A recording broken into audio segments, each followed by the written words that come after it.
This is Infection, the survival podcast, recorded live on Tuesday, June 20th, 2017, episode 127.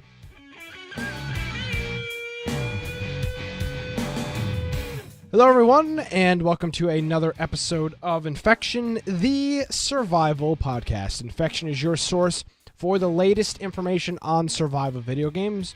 You can check out our website, infectionpodcast.com. We bring you the latest news, reviews, updates, and more each and every week. My name is Nick Craig, at Nicholas M. Craig is my Twitter. And, of course, infectionpodcast.com is our website. Joining me, he's been doing school all week, so he can't play video games. Brian Aldridge. Hey, Brian. Yeah. You're a little old to be going to school. I know. I feel it. Well, the thing is I'm so old that back when I went to school, like the programming classes were no good. How's it like? You're hanging out on the college campus with all the kids. You're like skateboarding. Well, first of all, I was thinking about it. When I was in school, like nobody had a laptop. Ah, yes. First of all. Yeah. So that's something that for your generation, they're like, what? Like you went to school. We went to computer labs. Wow. And my final for my computer science back then was written on paper. I had to write. Yeah, but they still do program. That. They still do that. Even on a today. Piece of paper? They still do that? What in the world? They don't want you to use compilers because it corrects all your errors. Just give me a notepad. Like, give me a text editor. Don't make me write it out by hand. You forget your semicolons. The real pain in the ass. Hey, Brian, what if you decide, I got to go and change this whole section back here? You better write in pencil. Erase the whole page? Write in pencil. It's just crazy. Yeah. So anyways, it's much more modern now, and I'm enjoying it much more than I did. So you're hanging out with all the other young college kids on the campuses and stuff, doing that fun stuff? Yeah, that's what I do when I walk out of my front yard and shake my cane at them. Get off my yard. Shake your cane. Where can people find you online, Brian? Yeah, if you want to find me at Boise Computer on Twitter, it's of course BOISE on computer, or on Twitter. If you want to find me on the internet, you can check out my blog, biteoftech.com. That's BITE of tech.com. There's a bunch of links on there that take you to my Twitter, take you to whatever else I have out on the internet. Google Plus. I remember when we first started the show, we actually would say Google Plus, but I don't know what happened to that thing. Yeah. Of course, if you want to go to our website, infectionpodcast.com, on the right-hand side, we have a link that helps you to join our Discord group. We have a link that helps you to join our Steam group. The reason you want to join our Steam group is you get notifications of when the show is going to start. Also, for our Friday night game night, we send out notifications through that. And it's an easy way to find people that are listeners, viewers of the podcast that are in our Discord channel. It's a quick way to be able to find them so you can maybe group up with them in games like Battlegrounds. Also, if you're in our Discord group, you do have an announcements channel. We also send notifications through that just saying, hey, the show's getting ready to start. When we play Overwatch, getting linked up with people's names, just there's a lot of different things we do on there. So our main place that we communicate is on Discord. So I really encourage you to get in that. And once again, this week we had some more people come in that are viewers. So I always encourage that. If you're listening to the show and you haven't joined our Discord group, I would encourage you to do that. Not only just join, I would encourage you to participate, because we have a lot of people in there, 60s people a lot of times that are, most of them are ready to play some games. So if you jump in a channel, say, hey, does anybody want to play some Battlegrounds? You're almost guaranteed to get a group, a squad going for that. So it's a great place to start, especially maybe if your group isn't around or you don't have a group and you play solos.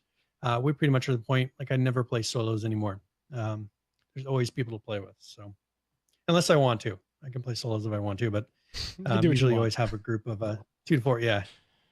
So 2 to 4 people to play with. Yes. I think that's all the announcements. For this Friday night's game night, we'll talk about it a little bit later on, the specifics of why, but we're going to try to do, if events unfold, there supposedly is going to be a Just Survive massive test server update this week. If that's the case, we're going to be playing Just Survive Friday night, unless it's like too close to the game night, people can't get it downloaded, but plan on playing Just Survive Friday night if that happens. If not, we're going to be playing Friday the 13th because they announced a couple of cool things that we'll get to on later in the show. So make sure you have Just Survive test server and Friday the 13th downloaded. We'll playing one of those two Friday night. So you can check that out. Next week, I do want to announce this at the top of the show for people that watch this show live. keep an eye on our Twitter next week at InfectionCast. I'm going to be away on vacation, so the day and time of the show may shift. It may not, but there's always a possibility, depending on internet availability, that it may shift.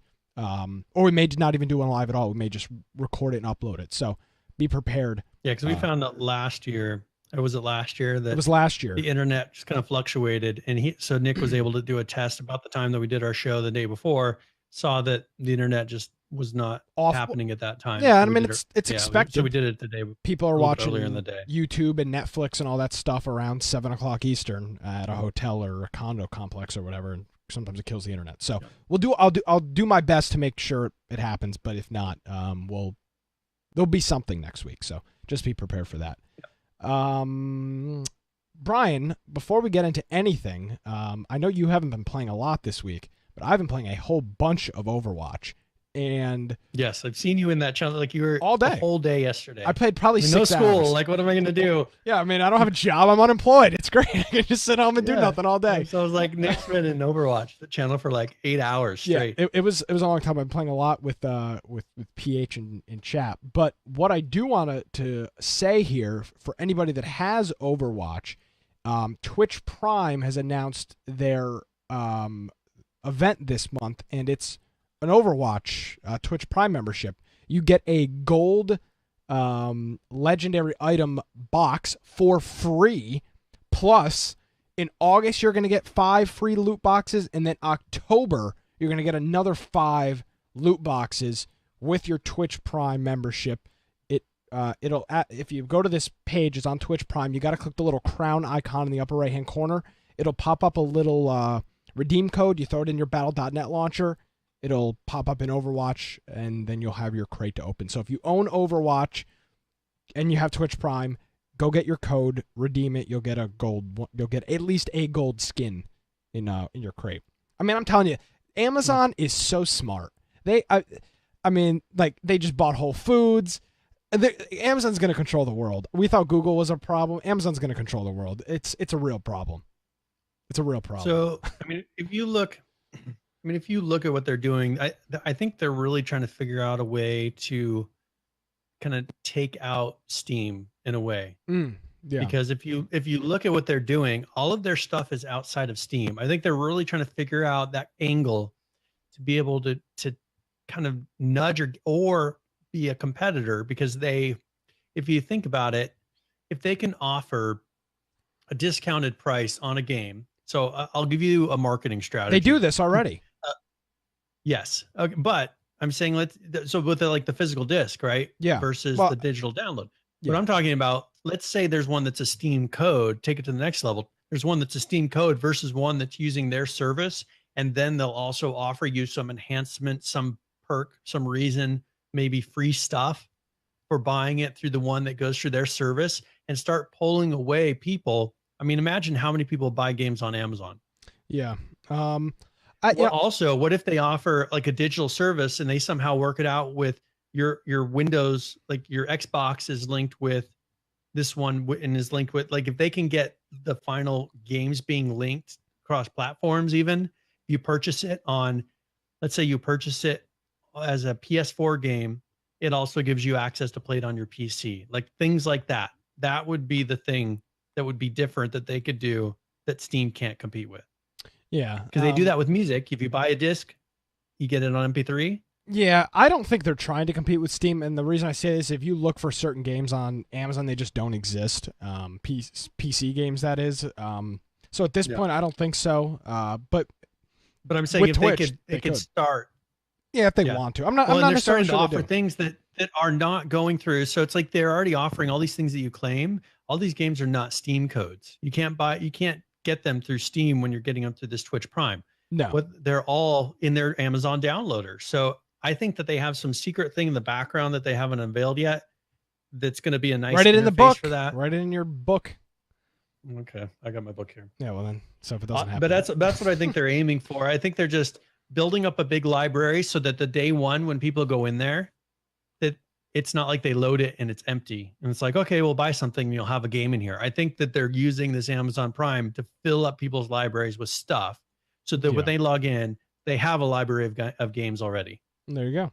It's very possible. That's my prediction. So typically, what happens in Discord before the show is I ask, do you want us to talk about anything? Did you see any? I put it in the general channel. Did anybody see anything this week that they want us to talk about? And this week, I was told that we sometimes we stray away from survival, and that is the case. And we're going to do that right now, not in spite of this person, but because this is a massive story. And Brian, actually, honestly, I put it in there because it was such a big story. It's like I can't. Honest to God, I wouldn't have even thought of bringing this up. And then I saw it on the notes and I said, wow, this is like a perfect thing that we need to talk about. This is the absolute destruction of GTA 5, their Steam ratings, and this whole modding community thing that's going on. So let me try to explain this a little bit. What this is Take-Two, who with Rockstar publishes and develops GTA. There's a whole bunch of different GTA mods and kits that connect to, like APIs that connect to GTA and so on and so forth. All of the mods, for the most part, are single player mods. And one of the big modding programs is called OpenIV. And it's essentially a hook that allows you to develop a whole bunch of cool things and use the GTA engine to do whatever you want. And with this, GTA in the past, there's been a couple of attempts for people to make free online GTA servers. People have tried doing this with the GTA engine, and they are very swiftly shut down by Rockstar and Take-Two, because that's how GTA makes their money. So I guess it's complicated to explain. Essentially, there's a group of modders. There's a modding application called OpenIV that is extremely well known and extremely used in the GTA 5 community. That mod has received a cease and desist from Take-Two. So they've received the cease and desist letter. It says June 5th. And they were told you are no longer allowed to develop this mod and get rid of it. Now, of course, we know how the internet works. Obviously, they're never going to be able to get rid of this thing completely. Well, but I mean, they make changes to where you can't go online. So there was kind of two parts to this. They did it initially. They did one where there was a group of cheaters that was separate, and they did this at the same time. So there was one that was a group of cheaters that was allowing people to steal the cash and things from other players. This happened to me. And put it in their own accounts. And so they banned them. And then at the same time, they also banned this OpenIV, which is a very big, like, it's not doing necessarily anything malicious. It's mostly offline, or it's all offline. Cheat. It's all offline. I mean, it's not letting people cheat in the online and give them extra things. It's letting people make custom modes and just role playing and just doing a lot of these different things with the GTA game. So, people are not going to like this opinion. We've got to, and so the reason I was thinking about this earlier today when I saw it in the show notes, we look at games like Rust and Minecraft and Unturned, all of these games that we talk about, not Minecraft, but all these games that we talk about, we've played from time to time, embrace for the most part modding, hacking, not necessarily, but hacking things together, tinkering. They allow all of that stuff. And myself personally, I'm in this mindset of, well, yeah, I mean, if somebody wants to make a modification for your game, most of the time we're dealing with early access games. The developers benefit from it. Look at Ark. They're paying people now that we're making mods to make them official for their game. But we've got to put ourselves back and look at how many millions of dollars Rockstar and Take-Two put into GTA. This is not early access. They release a pristine product, and they spend millions and millions of dollars to develop that product. I mean, just on music alone on the GTA radio, they're spending tens of thousands, if not hundreds of thousands of dollars to license that music. This is no low-budget operation. They are spending more money on music licensing in their game than most of these game development companies spend in a year. They're spending this is no joke. This is a lot of money that Grand Theft Auto puts into this game. Now, the way that they here's one thing though. One thing to keep in perspective, though, they've made over $3 billion off this title. Yes, and that's what they do. $25 million, they've made $3 billion. Yes. And the way that they continue making money after they sell you a $60 extension, or excuse me, the $60 game, is they sell things called shark cards, which are in-game currency like a lot of other things do. I mean, it's like a Steam gift card, but it gets you in-game credit to buy stuff. Cash. Yeah, which is common. You know, a lot of games and a lot of people do this. I personally, them going after Open IV, I don't think it's the best thing in the world. But in the same respect, I cannot fault Take-Two and Rockstar for doing this. It's specifically, they don't want you modding in the game.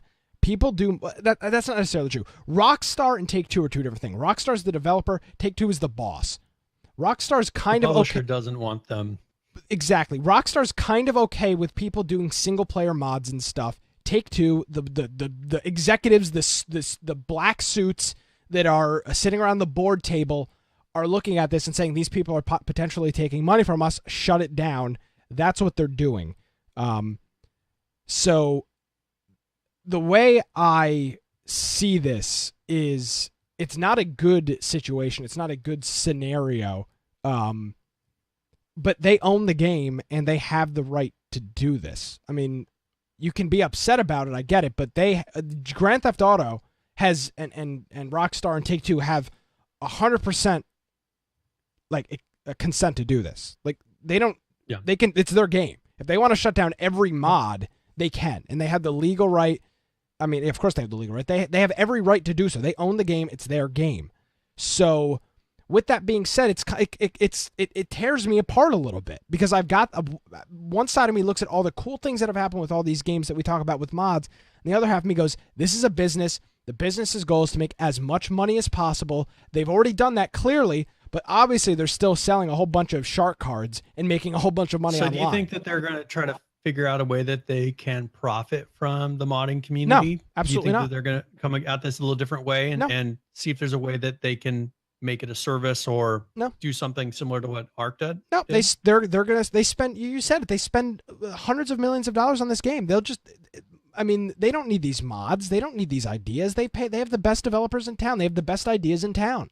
I mean, this is why it's a conflicting thing for me, because I look at most of these things we talk about have either a early access budget, no budget at all, or a very low budget. And then you take a look at Rockstar, and they've got more money than God. They can do anything they want. They can do any concept they want to try. They can do anything. So with that, you know, part of me says, what is there for them to gain from this? What does Rockstar benefit from these people making these online mods? These people have already paid for the game. It doesn't make GTA any more popular, I don't think. I could be wrong on that. But GTA is already an extremely well-known franchise. So I don't buy that argument. Part of me thinks it sucks because these modders are getting taken down. The other part of me says this is what businesses do. They're trying to protect their IP. This is what happens. So well, and I don't think they really want people being stuck. Because if you look at some of these games that have modding, it keeps the game alive for a long, long, long time. And I think that they really want to push people to the next version. So Absolutely. If they're preparing GTA 6, they're like, okay, well, we don't want people being like, well, look at all these mods and all this stuff. I'm going to keep playing GTA 5 because it has all the stuff I want. If they can control the game and say, all right, we're winding down and we're not offering as much in GTA 5 now, like they could shut off. I mean, they'll keep the cash thing going, but if whatever they're offering is perks, like extra things, they can start winding that down on GTA 5 once GTA 6 is out and start funneling the people back to that game to make more money. Of course. I mean they've got to have a business decision behind it. And for them, it's how can we make sure that we're not stuck supporting? I mean, look, Daybreak, for example, they've got EverQuest servers still up. Yeah. I mean, you know, they don't want to turn into that to where this is 19 years later, is it? I think 19 years later, and they're still supporting servers for a game. Like they want this to be, all right, that one's done. Let's move on to the next one. If people want to keep playing single player, that's fine on that one. But, you know, you don't hear about a lot of people going and playing GTA 4 online. No. And you still can play the online. I'm pretty sure you can still play GTA 4 online.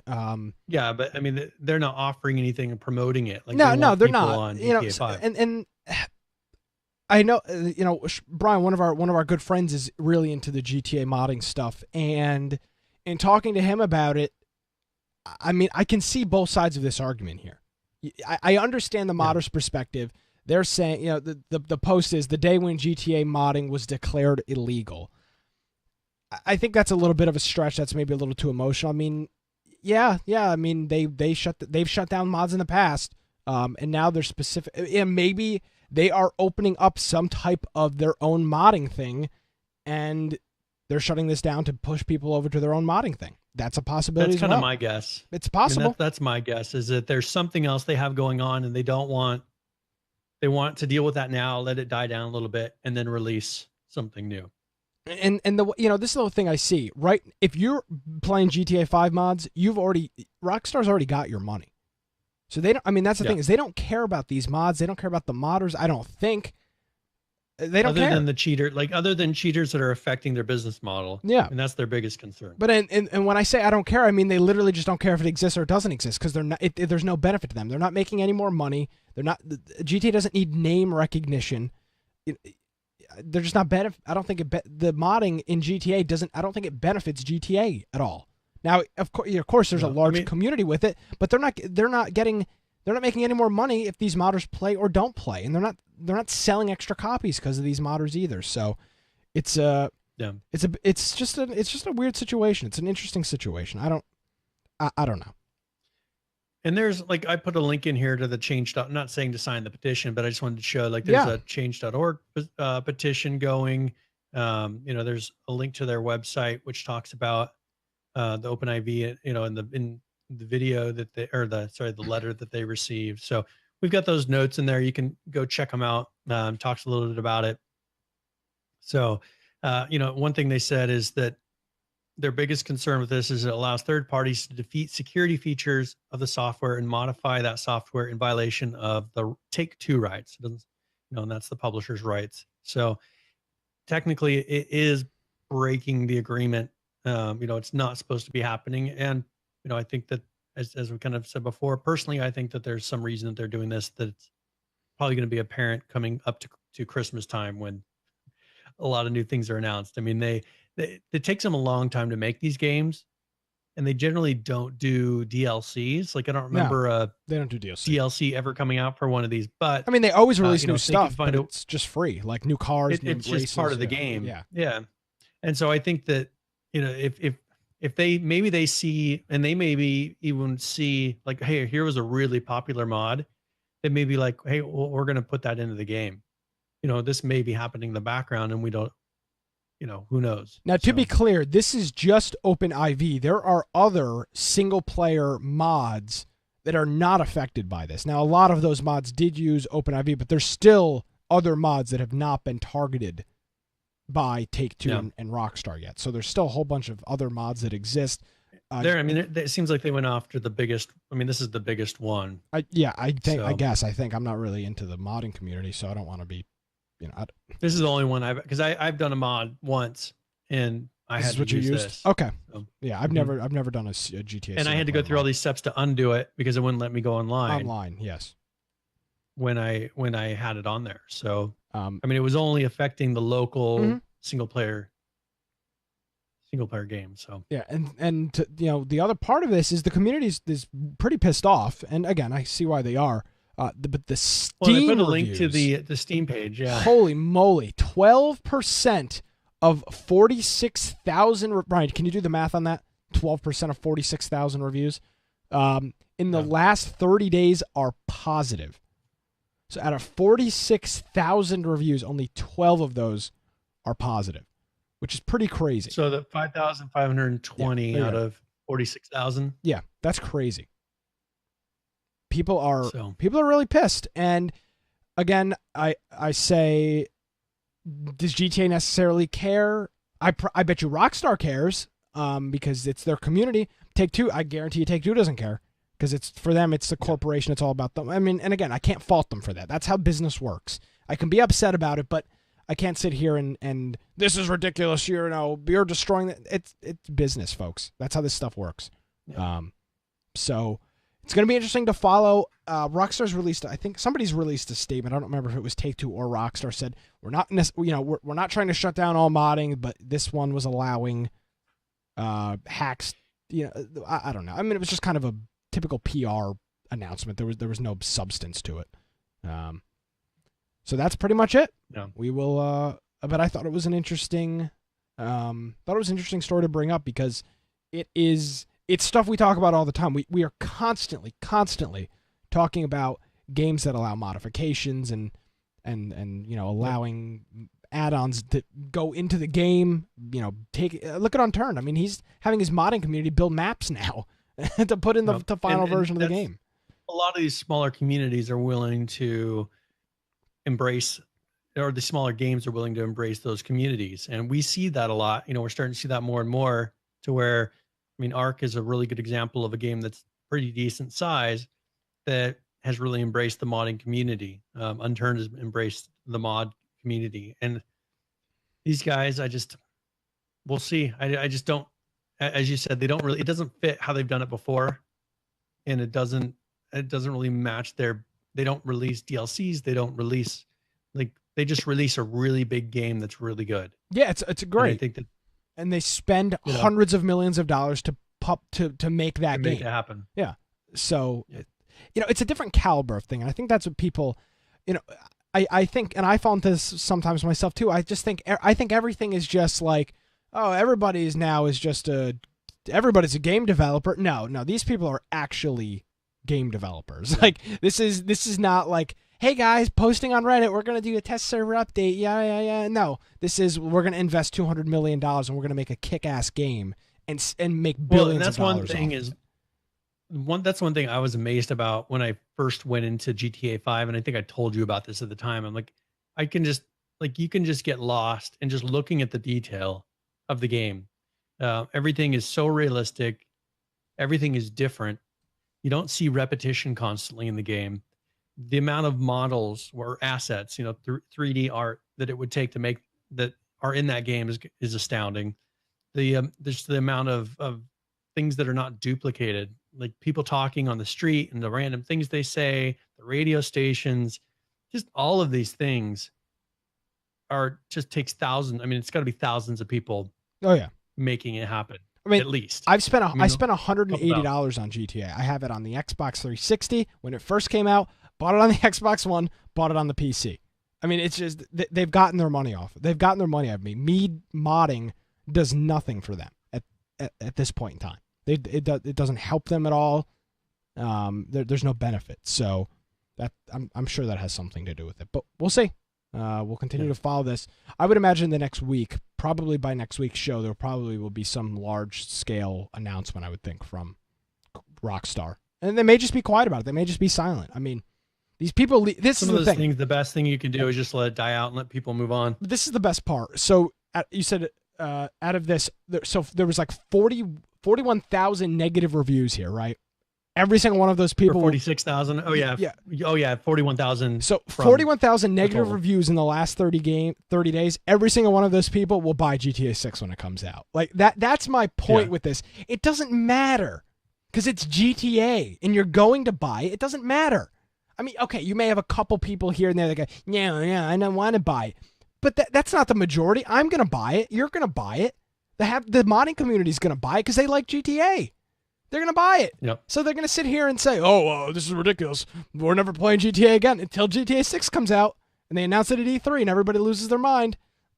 It's I mean, it's just not even an argument for Rockstar. They can do whatever the hell they want. And people are going to buy it. So PH isn't going to buy it. And I guess that's you could I guess you could pirate if you play it single player. You can pirate it and do whatever you want, I think. See, and I've always played these as single player primarily because I enjoy the story and I enjoy the world. Well, GTA's got great story though. It does. You're absolutely right. I mean, if you look at the old ones, like it could take you months to play through if you played all the side quests and just did everything. I mean, it's a lot like Red Dead as far as there's just a lot to do and it'll take you a long time to do it. Yeah. I really enjoyed GTA though, so we'll keep an eye on it and we'll see what the updates are. But again, at the end of the day, they have the right to do this. No matter what you hear some guy on Reddit saying, they have the right to do this. It's their game. So that's GTA 5, and I thought that was pretty interesting. We have a Battlegrounds update here, Brian, and the interesting thing about the Battlegrounds patch is they're doing a little bit too much copy pasta, and it's evident because it says this patch will be deployed to the main servers on Thursday, June 8th, which is like 3 weeks ago. And this update was just published 2 days ago. This came out. Yeah, so maybe June 8th. Well, no, they copied it from copied it from the last one, probably. So this update's something. probably going to be coming out on the 22nd, June 22nd, which will be in 2 days. And this is just a quick week 11 update, nothing crazy with it. And it's already on test, so you can get the test branch if you want to do that. A couple of server performance issues, the improved physics engine performance on game servers. That's, of course, always a big thing with these games. Mitigated an issue with a character stopping moving when a large amount of data is sent. So for some reason, if there's some data burst, it would freeze your character. I don't think I ever came across that, but it's possible. A couple of client performance issues, fixes, improve the performance in the lobby, which is awful. The frame rate, the audio, terrible in the lobby. And then improved care package airplane rendering performance. Gameplay-wise, modified the match end timer from 5 minutes to 1 minute. This is if you won, you could stay in the match for up to 5 minutes, which didn't really make any sense. There's no reason for you to do anything in there for 5 minutes. But that's now 1 minute. Yep. Then a couple of quick bug fixes. Fixed a bug that caused weapon icons at the bottom of the screen to not be shown when switching weapons after opening the inventory. So pretty specific there. If you open the inventory, the icons at the bottom in your hotbar would go away. Fix a bug that would cause a client crash when changing the character's looks. And then fixed a bug that caused free look, which is Alt, where you can look around you while still running straight, not to work while a character is jumping. So those are all, I'm going to call those ARC-like bug fixes, where they're like very specific, not game-changing, not all the time, because every time, I just changed my character yesterday, the character looks, my game didn't crash. So obviously that's a limited, maybe it's a certain object that was causing it to crash, I'm not sure. But very specific things that they're fixing. And it's crazy because this game's 2 months old. I bet you with their development style, they really probably have a list, and they probably have a list of here's the bugs that we've confirmed that are in there, and people are just saying, all right, I'm going to find this one. All right, I'm going to find this one. And they're just going through and knocking them off a list, which is the right way to do it, rather than saying, oh, it's fine, it's not game breaking. Only 10% of our people are, people that play it are noticing it. Like, since they're doing bugs that you haven't noticed, I think that's a good sign, because it always makes me worry when they're only doing the ones like, okay, the game doesn't start like those. That's like an H1Z1 bug. Okay, the game doesn't launch after they did an update. Okay, we'll fix that one. Then you'll have other bugs that'll stick around for months. So I think that's good that they're getting the little ones, because they're not letting all those things go. I have a weird bug that I've never reported it, but sometimes you're the problem. I alt tab in and out. Like I can't turn as fast with my mouse. I don't know if you've ever run into this. I usually notice it because I'll be alt tabbed out and then I'll get into the lobby, and then I try to turn my character quickly and it doesn't work. So I have to alt tab back out, alt tab back in, and then it does. Like it turns, but it's just slow. It's really weird. I should report it.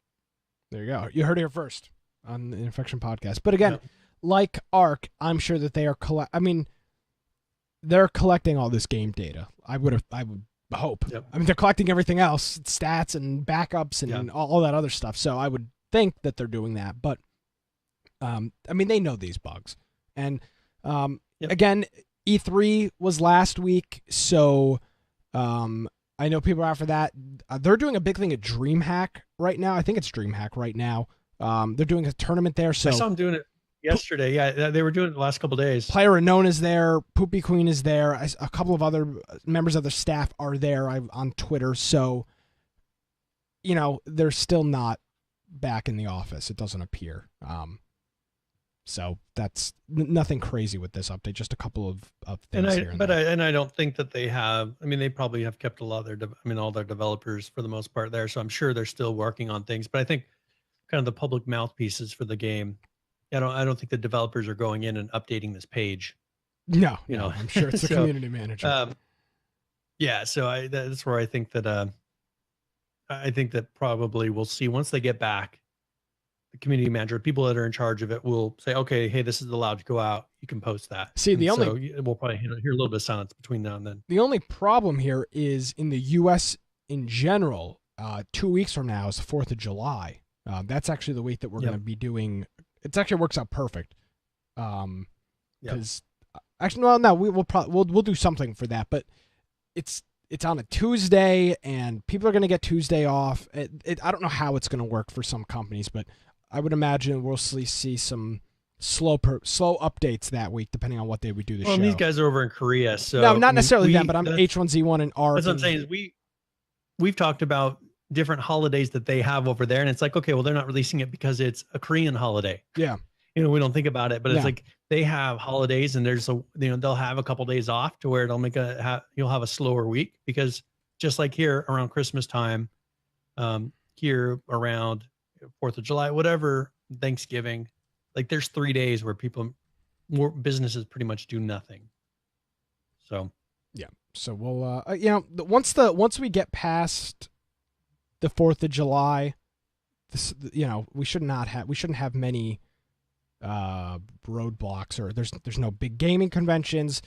There's nothing really it's going to be work through the the heat of the summer, and then fall will be here, and then hopefully we'll have a whole bunch of cool new stuff. But yeah, now do we want to move on to Friday the 13th? So they just actually put out an update to the update now, the update to the update. I just downloaded it, so it's a 1.8 gigabyte download. You're downloading it while we're doing the show. Oh, it's already done. Oh, no wonder your audio was. Yeah, it's fine, bro. No, I just did it. I did it like 2 minutes ago. Yeah, and your audio was all choppy. Yeah, of course. So was it? Yeah, of course. It downloaded. Come on, Brian. Right. What? Okay. So it downloaded. No. You're not getting away with this. Your audio is over here, chirping and making noise. It's because you're freaking downloading something. Stop downloading stuff during the show. Nice. What do you mean nice? It's auto download. Well, then turn your Steam off. Now, so turn your Steam off during the show, Brian. Steam is down now, so it's not going to download it. But they just released an update to the update that you're talking about. So this is so there's a video, but we have to talk over it because it's audio. Yeah, because I think it's mostly music. So do you want to read it? Yeah, if you'd like, I can. Okay, so we'll do this. All right, hey campers, I like how they do it. How fast you read? We just wanted to say that we're sorry. You guys destroyed our servers and expectations. We want to make it up to you for that, and thank you for your patience with cool free stuff. On June 20th, we're dropping the following content absolutely free. And it shows some shirts, we'll stop. Hold on. 70s looking shirts, free CP to spend. So, all right. So these are the different outfits that they're adding. This is hot. To 3 of the different characters. This is some. Yeah, I mean, this is this is hot stuff. Neon. This is like 80s. Yeah, neon. Yeah, this is like purple. the late 80s stuff, early 90s. I like the that shirt on the right to me screams early 90s, late 80s. Yeah. So 2 new outfits for each counselor in here, which is cool. They're going to be giving you 13,000 free CP to spend. So I mean, they'll just be rolling for perks all day with that. After that, a double XP weekend starting the 23rd. So if we do our game night, if H1Z1 doesn't come out and we do Just Survive doesn't come out and we do Friday the 13th, that'll be a double XP weekend. So we'll be leveling up with that. That's the 23rd through the 25th. And that's Friday through Sunday. Yes, and then one more thing, which is a new, completely free Jason skin. Looks like the Twitch Jason coming towards you. Completely. So I have a little bit of a speculation on this. It's not Twitch Prime. So, but do you think they made it for Twitch Prime? No, and it it's got not. Turned down? It's this whoever's signature this is. It's based around this guy. The thing is I think this is based on the Nintendo skin, the original Nintendo skin. He was purple in the. If you look, he was like a purple character. Okay, so it's from the NES. So in the original Nintendo, he was purple, but I'm wondering if they kind of made it in anticipation of maybe a Twitch Prime. No, then they just released Firebomb, who is our expert, incredibly purple. Firebomb, who's our Friday the 13th expert, says not Twitch. Stop. So no, again, this is the problem with this game, because Brian and I are not that we're not interested. We just don't have any vested interest in the series. This stuff looks stupid. I'm sorry. This looks absolutely stupid if you don't know what it's from. Now that I realize it's from the NES version, it's fine. But this, Brian, come on, this looks stupid. Okay, so I'll put a link in here that shows you the original NES so that you can have a little bit of a comparison. Okay, that's exactly what they're going for then. That's literally the same thing. Yeah, it's completely purple, purple face, blue mask. This is what they're going for, and that's why it's purple and, has a light blue mask. Blue hands, blue feet. Yeah, they're spot on. This is what they were going for. And if you look, now one thing that Firebomb was like, what? Why does he have a purple head? He's a purple head behind in the his game. eyes there. Yeah, he's purple. He's purple head in the game. So that is exactly why. So that matches what we were going for. I don't understand if this would be like a total Twitch Prime thing. Like they could have gotten away with releasing. Could you imagine that integration? How big of a disaster that would be? Yeah. No, thank you. Actually, I just think they could have gotten away. I mean, it's the perfect skin for Twitch Prime. I mean, they gave up an opportunity with it. Yeah. So there's your side-by-side comparison. All that stuff is free. So to recap it, 2 new skins per counselor in the game now. We're gonna get everybody's gonna get 13,000 CP to spend, double XP weekend, Friday the 23rd through Sunday the 25th, and a new Jason skin is in the game. And it has the music that accompanies it. So like a chip tune. Kind of a chip tune. Yeah, exactly. Mm-hmm. So and it's based on the original NES music. Yes. Now is the style they're going for. I said there's an update to the update, Brian, because the update is that the update is going live for the PS4 and PC users, but not for Xbox One. Unfortunately, our patch that included the Retro Jason has not passed certification for Xbox One. This is due to some instability of the new content. So first of all, stop. This is not going to be stable. This is going to be a crash. All of these new skins, come on, guys. You're literally saying you're incapable of adding new content to your own game. I was not going to sit here. I was not going to sit here. I was not going to sit here and bash Friday the 13th until I read this post where they said this was due in part to some instability of the new content. There's no new content. It's skins. What it's skins and a soundtrack. How could this be how could this be unstable? How could this be unstable? What is this development team doing? How could this possibly be unstable? Firebomb does say the Xbox game hasn't been stable since launch. So I mean, PH is saying even H1Z1 can do that. It's a skin. No new physics, no new weapons, just a skin. Yeah. And that's the thing about that. God. Like the Jason skin, it's an identical model to a previous one. He's All purple. it is a retexture. He's purple. Yeah, it's a retexture. So I don't imagine it being that. It's got to be something with the skins on the counselors. Is the only thing I can imagine is that something's wrong with how they did those assets. Yeah, and then the shirts. And then it's just this dog and pony show. The Xbox One build of the game has been unstable since launch. The problem is a memory leak in the engine. Then why did you release it?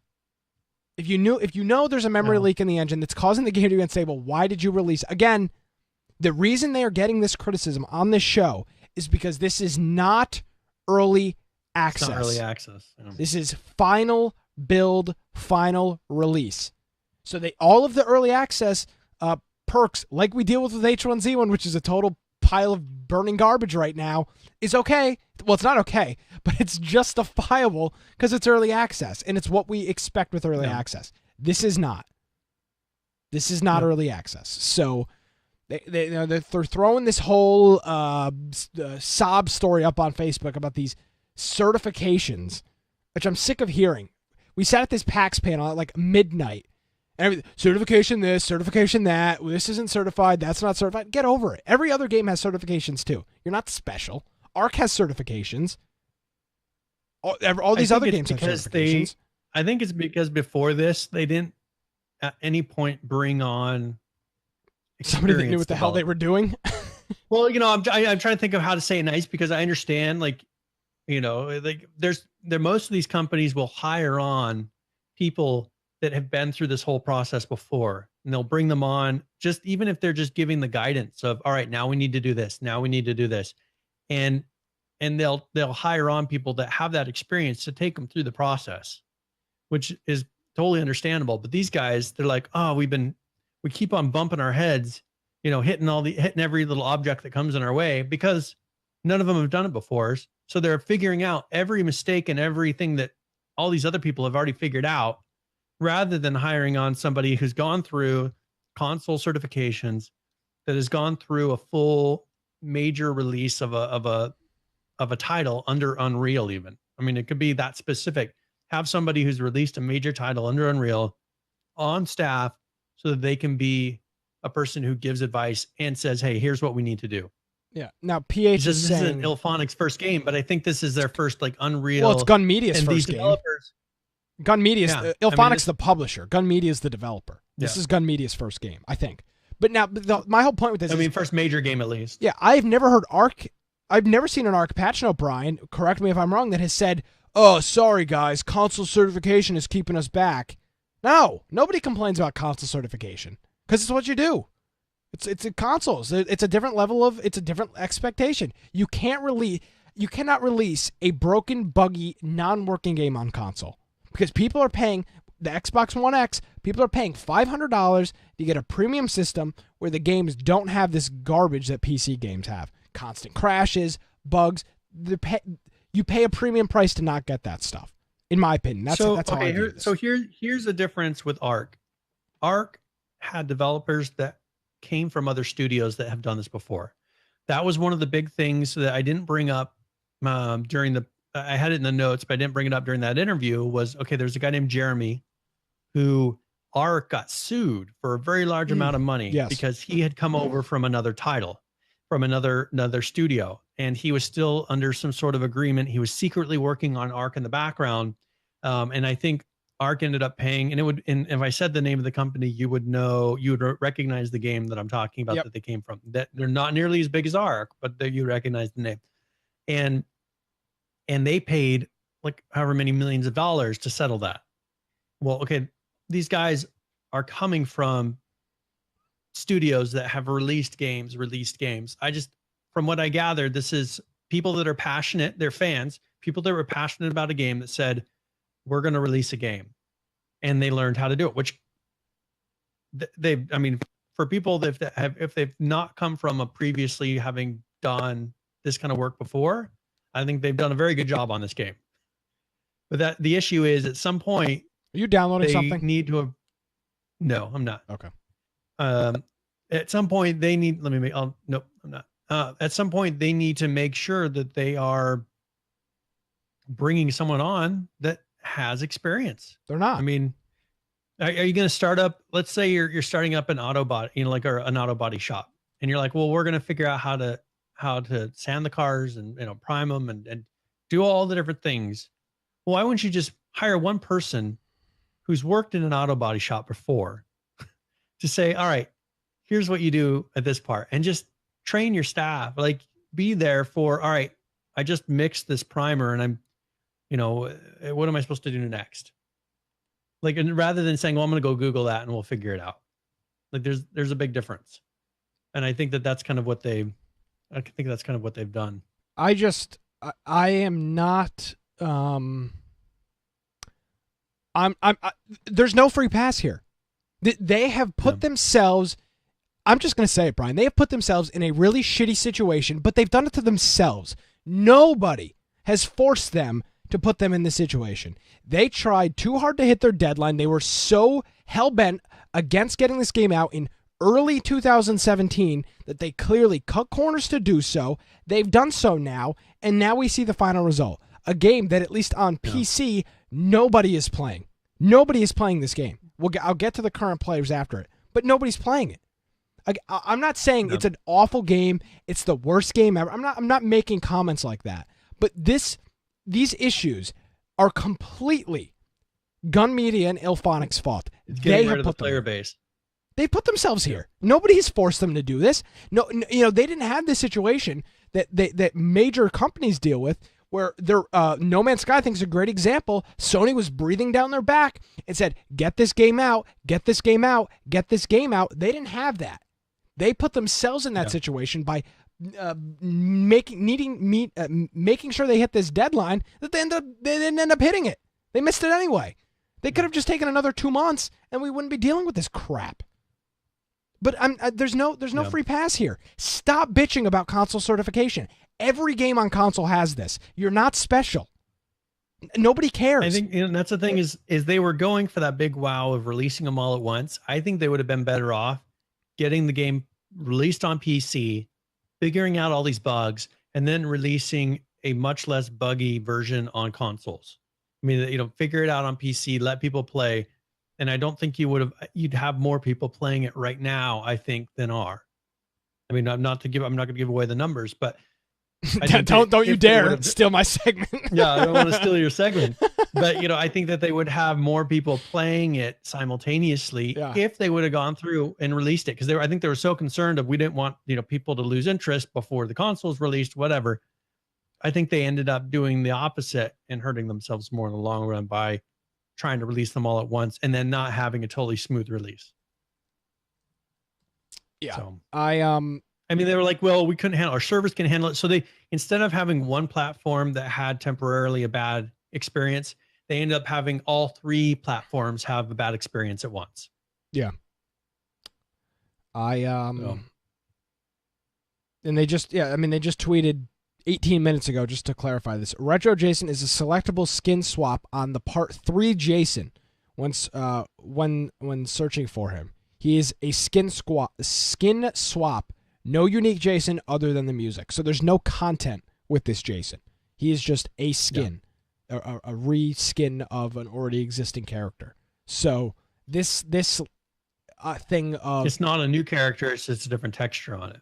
Yeah. So that's where I think it has to do with the outfits. But they should already have that down to a science. They already have all these outfits in the game. Yeah, I have no idea.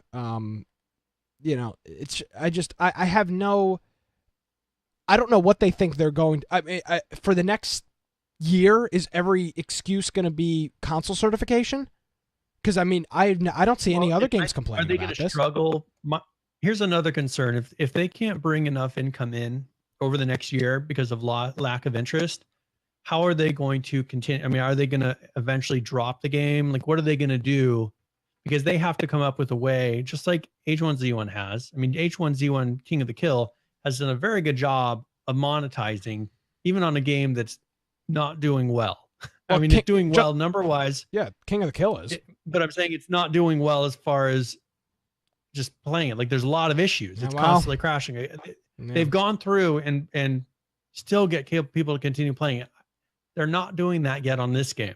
People aren't playing it regardless. People are dropping off. So I don't know, how are they've got to maintain income to be able to continue staff and then decide a year from now, once this initial purchase money is gone, okay, what are we going to do now? How are we going to continue keeping developers on to fix bugs and create content and improve the game? Or are they just going to drop it? And it was a game that was released and it's done. You say that, Brian, and another game, which we'll cover in a little while, is Conan Exiles. They made a whole boatload of money and nobody is playing that game. It's even worse than Friday the 13th. Yeah, but it's early access and they have the opportunity to bring it back. This one is done. Supposedly it's done. I think that Conan released too early. I agree. They're an early access game, but they needed the money. I think that now they're getting content in there that's making it, and we're actually going to go into that in just a little bit. But it's getting there. I just don't think it's at the stage where you like with Ark, where you're going to play it for 2 months and be like, okay, I still got something to do. Yeah. But I can't say that a year from now. I mean, it may be a year from now, you look at it and it's like, hey, look at all this cool stuff that there is to do in the game. Yeah. So because it's still being developed. So there's Friday the 13th. I have no interest. I don't have any pity for these people. They have 100%. They have purchased the pistol, loaded it, shot themselves in the foot, and now they're complaining about it. I mean, there's nothing I have to say about it. They've completely done this to themselves. So, and it just seems like they've stumbled over every obstacle in the path possible. Yeah, like, I wish they would have just taken an extra like 6 months. Tripped over and they said, "Look, there's a rock right there. I just tripped over that." Okay, we'll keep moving and learn how to, if you're going to go jogging down a trail, learn how to skip over the rocks, right? I just feel like they're hitting everything possible, and they're saying, and you're right, there is a rock in the path, but you need to learn to avoid those things. And I don't know why they can't. There's at some point they got to stop making excuses and accept. All right, well, we need to just look ahead and keep our eyes open and quit looking at all the mistakes we made in the past. Like, move on and stop making the mistakes. It would have been great if they should have just delayed the game by a couple months, like 3 months, and then nobody would have been complaining. If they would have just come out and say, you know what, we're not close enough. Well, we've got a lot of stuff, but we're not quite close enough yet. If this is going to be a November release, like, people would complain. But if they would have come out and said that this will be a November release so that we can make sure all content. But that's the thing, is they never said that. They kept saying, "Oh, we're still going to make, we're waiting for someone else. It's someone else's fault. Someone else's fault. Someone else's fault. It's consoles. It's all this stuff. It's not us." That's what they said the whole time. Yeah. They shouldn't say, you know what, we're not quite done yet. We need this amount of time to have it be, because it's not an alpha release. We need to make sure that it's bug free and as possible and done. So now Firebomb is making a point. If they would have delayed it again, Nick would have flipped. If they delayed the game, my point is, if they should have delayed the game 3 months ago, and then we wouldn't have been in this situation. They literally waited like 2 weeks before. There was only 2 weeks left in the month, and they're like, "Hey, well, we're gonna have to push back." Like, Red Dead Redemption just delayed their game by probably 6 or 7 months. Nobody cares because it's not coming out for another year and a half. It's so far in the distance. They announced it a year before. Yeah, like a year before that point. Yeah, I mean, it's these guys. Weeks before, they were saying, "No, we're still going to do PAX, it early. We're March still going to do early." 21st or 22nd. We were there. Yeah, we literally sat in the. You can hear me on the live stream. Nick flipped out. Nick was the only one flipping out at the time too. I was pissed because I knew they weren't going to hit that deadline, and they were lying through their teeth. And guess what? I was right. I'm always right. Yeah, you were. It's in the book. Still embarrassing when you're sitting there next to you. Oh, come! You don't know me well enough. That's yelling out in the middle of a crowd. I wasn't yelling. Get over it. Oh, you did. It's on video. Whatever. It's, you know what? This is why we're such a successful podcast, because of the energy I bring to the show. Yeah, that's what it is. All right. So that's F13. I mean, we're going to be playing a Friday night if H1Z1 doesn't come out. So again, I'm not saying it's the worst game ever, but I'm a little upset with the way things are currently going. So, let's see. We're about an hour in. You want to do next? Announce the game giveaway. Yeah, people have been waiting all show for the game giveaway, Brian. For this, they've been posting it 10 minutes before the show started about this giveaway. All right, so exclamation point giveaway, and that will get you entered in chat. And we're going to be giving away a copy of Her Story, and this is one of those novels. It's not one of those novels like they were talking about, but it's a kind of a visual novel in a way that it's video and it's telling a story. So yeah, this is Her Story. It's right now it's worth about $6 on Steam. I have a bigger one coming for the next giveaway, but for people that are into that, it's Her Story. Exclamation point giveaway will get you entered into that. Yeah, it's like a visual novel, but it's like real video. It's not the Asian visual novels that all our guys are for some reason playing. Okay, it's a real visual novel. Like, it's a novel with video. It's real.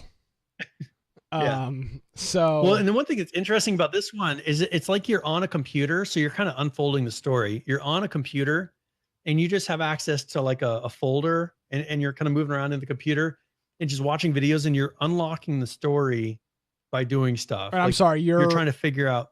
Hold on. So you literally play the game through a computer screen? Yeah, you're in a computer and there's like folders, and you have to watch videos Cancel the and giveaway. kind of unfold. but it's like you have she's being it's video of her being questioned by the police. Is it And so actual you're video or having is it to figure- animated? It's actual video. Oh, that's actually And pretty so cool. you're going then. through. Yeah, so you're Oh, going okay. through and you're watching all of the testimony and trying Okay, to that's kinda figure cool. out, and it's what's called Her Story. It's a woman is interviewed 7 times by the police, search and the video database, and explore hundreds of authentic clips to discover her story in this groundbreaking and award-winning narrative game. So, yeah, so you're looking. I mean, it's a very unique concept. So I mean, I played it for a while, and it was interesting. See, this is the thing. Is like So- Nisco's yelling at me about the story. God, very few games. Firewatch is the great example I have. A game I actually cared about the story, but it's because the art style was so compelling. If that game had a different art See, style, this would one's have never that's the thing played is it. it's not. Yeah, it's not really like art style or anything like that. You're just kind of and you have to actually write down clues. Like you're thinking about it and you're trying to pick out things that are clues and that will maybe help you move on, like figure out It's like playing what's Battleship. going on. You gotta keep Yeah, track of all so- your moves. Sorry, Yeah. Brian. So you're listening through and you're trying to listen for those details of, because she'll mention like a family member or a friend or something that happened. She's just telling stories. So, anyways, What's the name of this one more time for people that may be intrigued? Her Story. Her Story. So type !! giveaway if you'd be interested in interested in playing it. Now, we have big H1Z1 news, Just Survive news. This is what I was foreshadowing earlier. By the way, Yes. I love Landon Montgomery's casualness with these posts. Like, Yeah. obviously they've been spending some serious time when they were probably inactive. I'd say probably, would you say 3 months, Brian? We like literally didn't hear a thing. Excuse Yep. me. They were there wasn't a peep out of the company. Tweet here and there, nothing crazy. Past couple of weeks we've been getting these nice like personal Reddit posts where it's not so much PR BS. It's just kind of I feel like I'm reading like an internal thing. It's good. So this was posted yesterday. So he's just checking in on everyone. But he does want to say that the test server update, which if you didn't watch last week's show, it's important. There's a whole bunch of cool stuff coming to the test server. Check out last week's show, infectionpodcast.com, episode 126. Talked about it for probably 45 minutes. That update is happening this week. Now, again, this game's got a track record. They've blown past expectations plenty of times. So hopefully it's this week. But again, if there's a massive, I got to give them credit for this. If there's a massive issue, Past expectations, like you've exceeded expectations. no. or they've destroyed I'm sorry. expectations? That was a goof. They have missed expectations in terms of dates. Is I Okay. think what I was going for. Because I mean, you could say destroying expectations. I mean, that is come possible. on, this you could know, happen, you but- are a real but that could negative also be Nancy said. over there. That could also be a positive thing. And so I just wanted to make sure we had an understanding of what that meant. a clarification. I guess the other thing with you've totally knocked me off my train of thought. Sorry. The good thing is with this, if there's a game breaking issue with this test server, they will not push it. They won't not push this unless there's a massive issue. Like there's got to be like the game is crashing on 50% of the clients that open it if they won't push this because it's a test server update. So I would imagine this is going to be live this week, unless there's some crazy thing that comes through. So that's going to happen this week. What he says is that he's going to post the notes on the test Just Survive. I was hoping we'd get them today, but we didn't. Reddit.com/RH1Z1.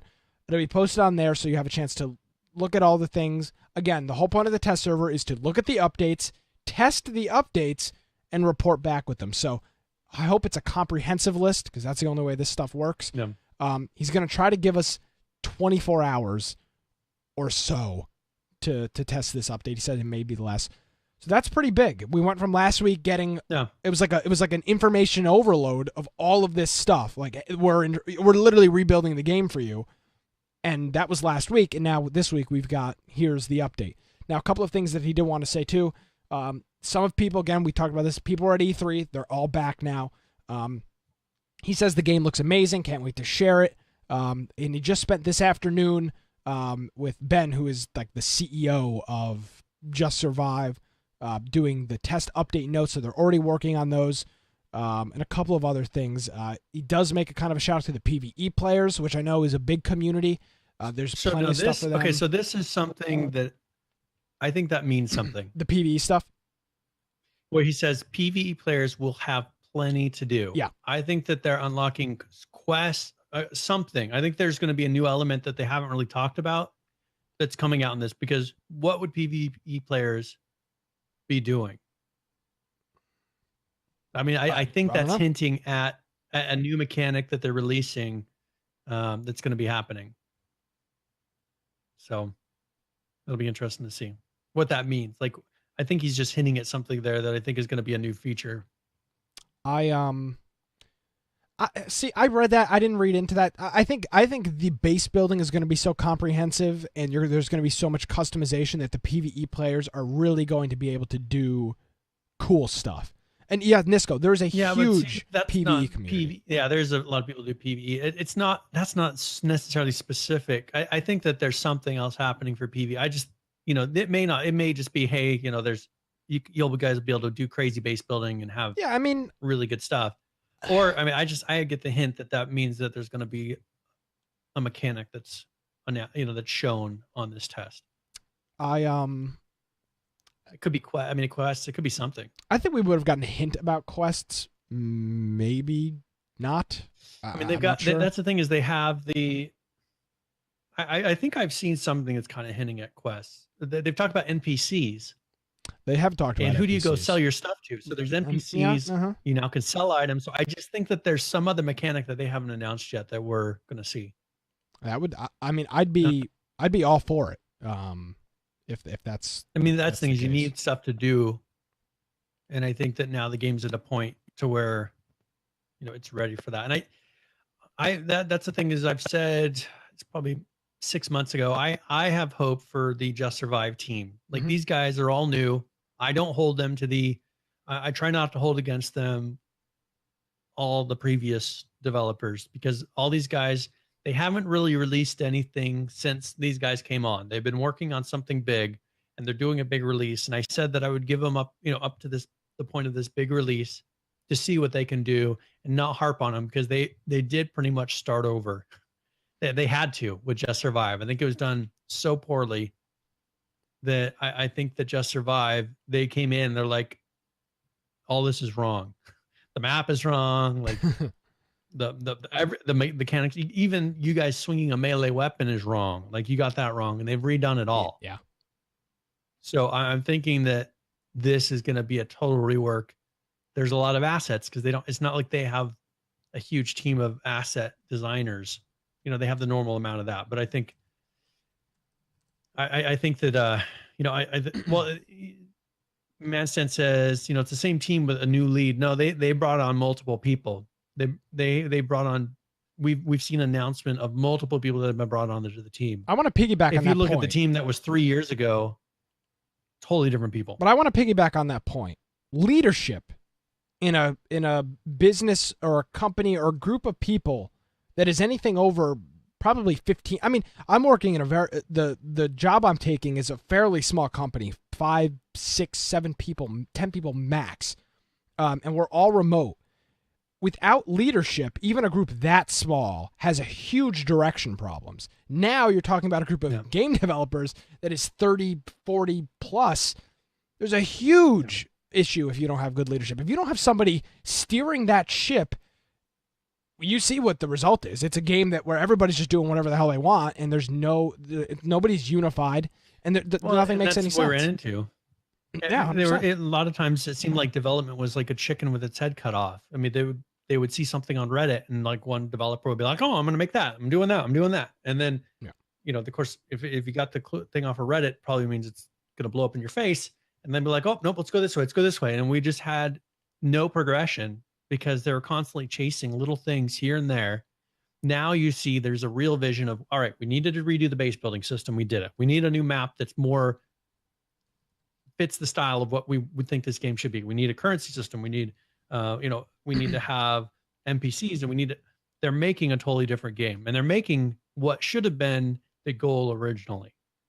And I don't know what Smedley had envisioned. I think he had No. a good vision. Absolutely, I think he had a good vision. And I mean, I don't know where it would have gone. Like, I don't know, like the end result, like what he had in his mind of the final product.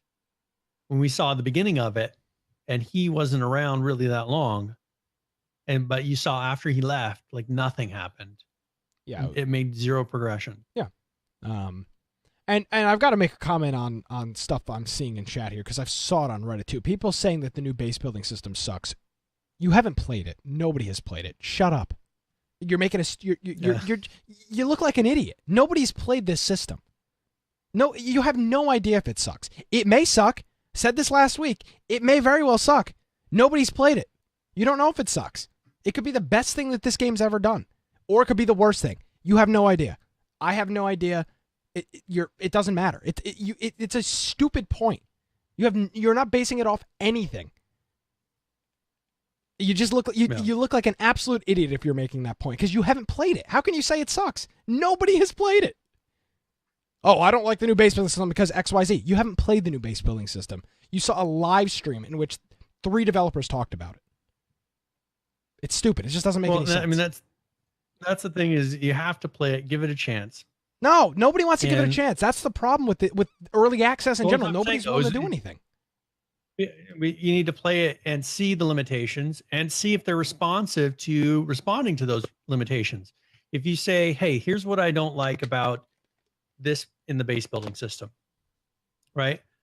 I think that if you go and you say, hey, I think this is an improvement, because that's what we ran into early on. We gave a lot of suggestions. We said, hey, I think this would improve. I think this would improve.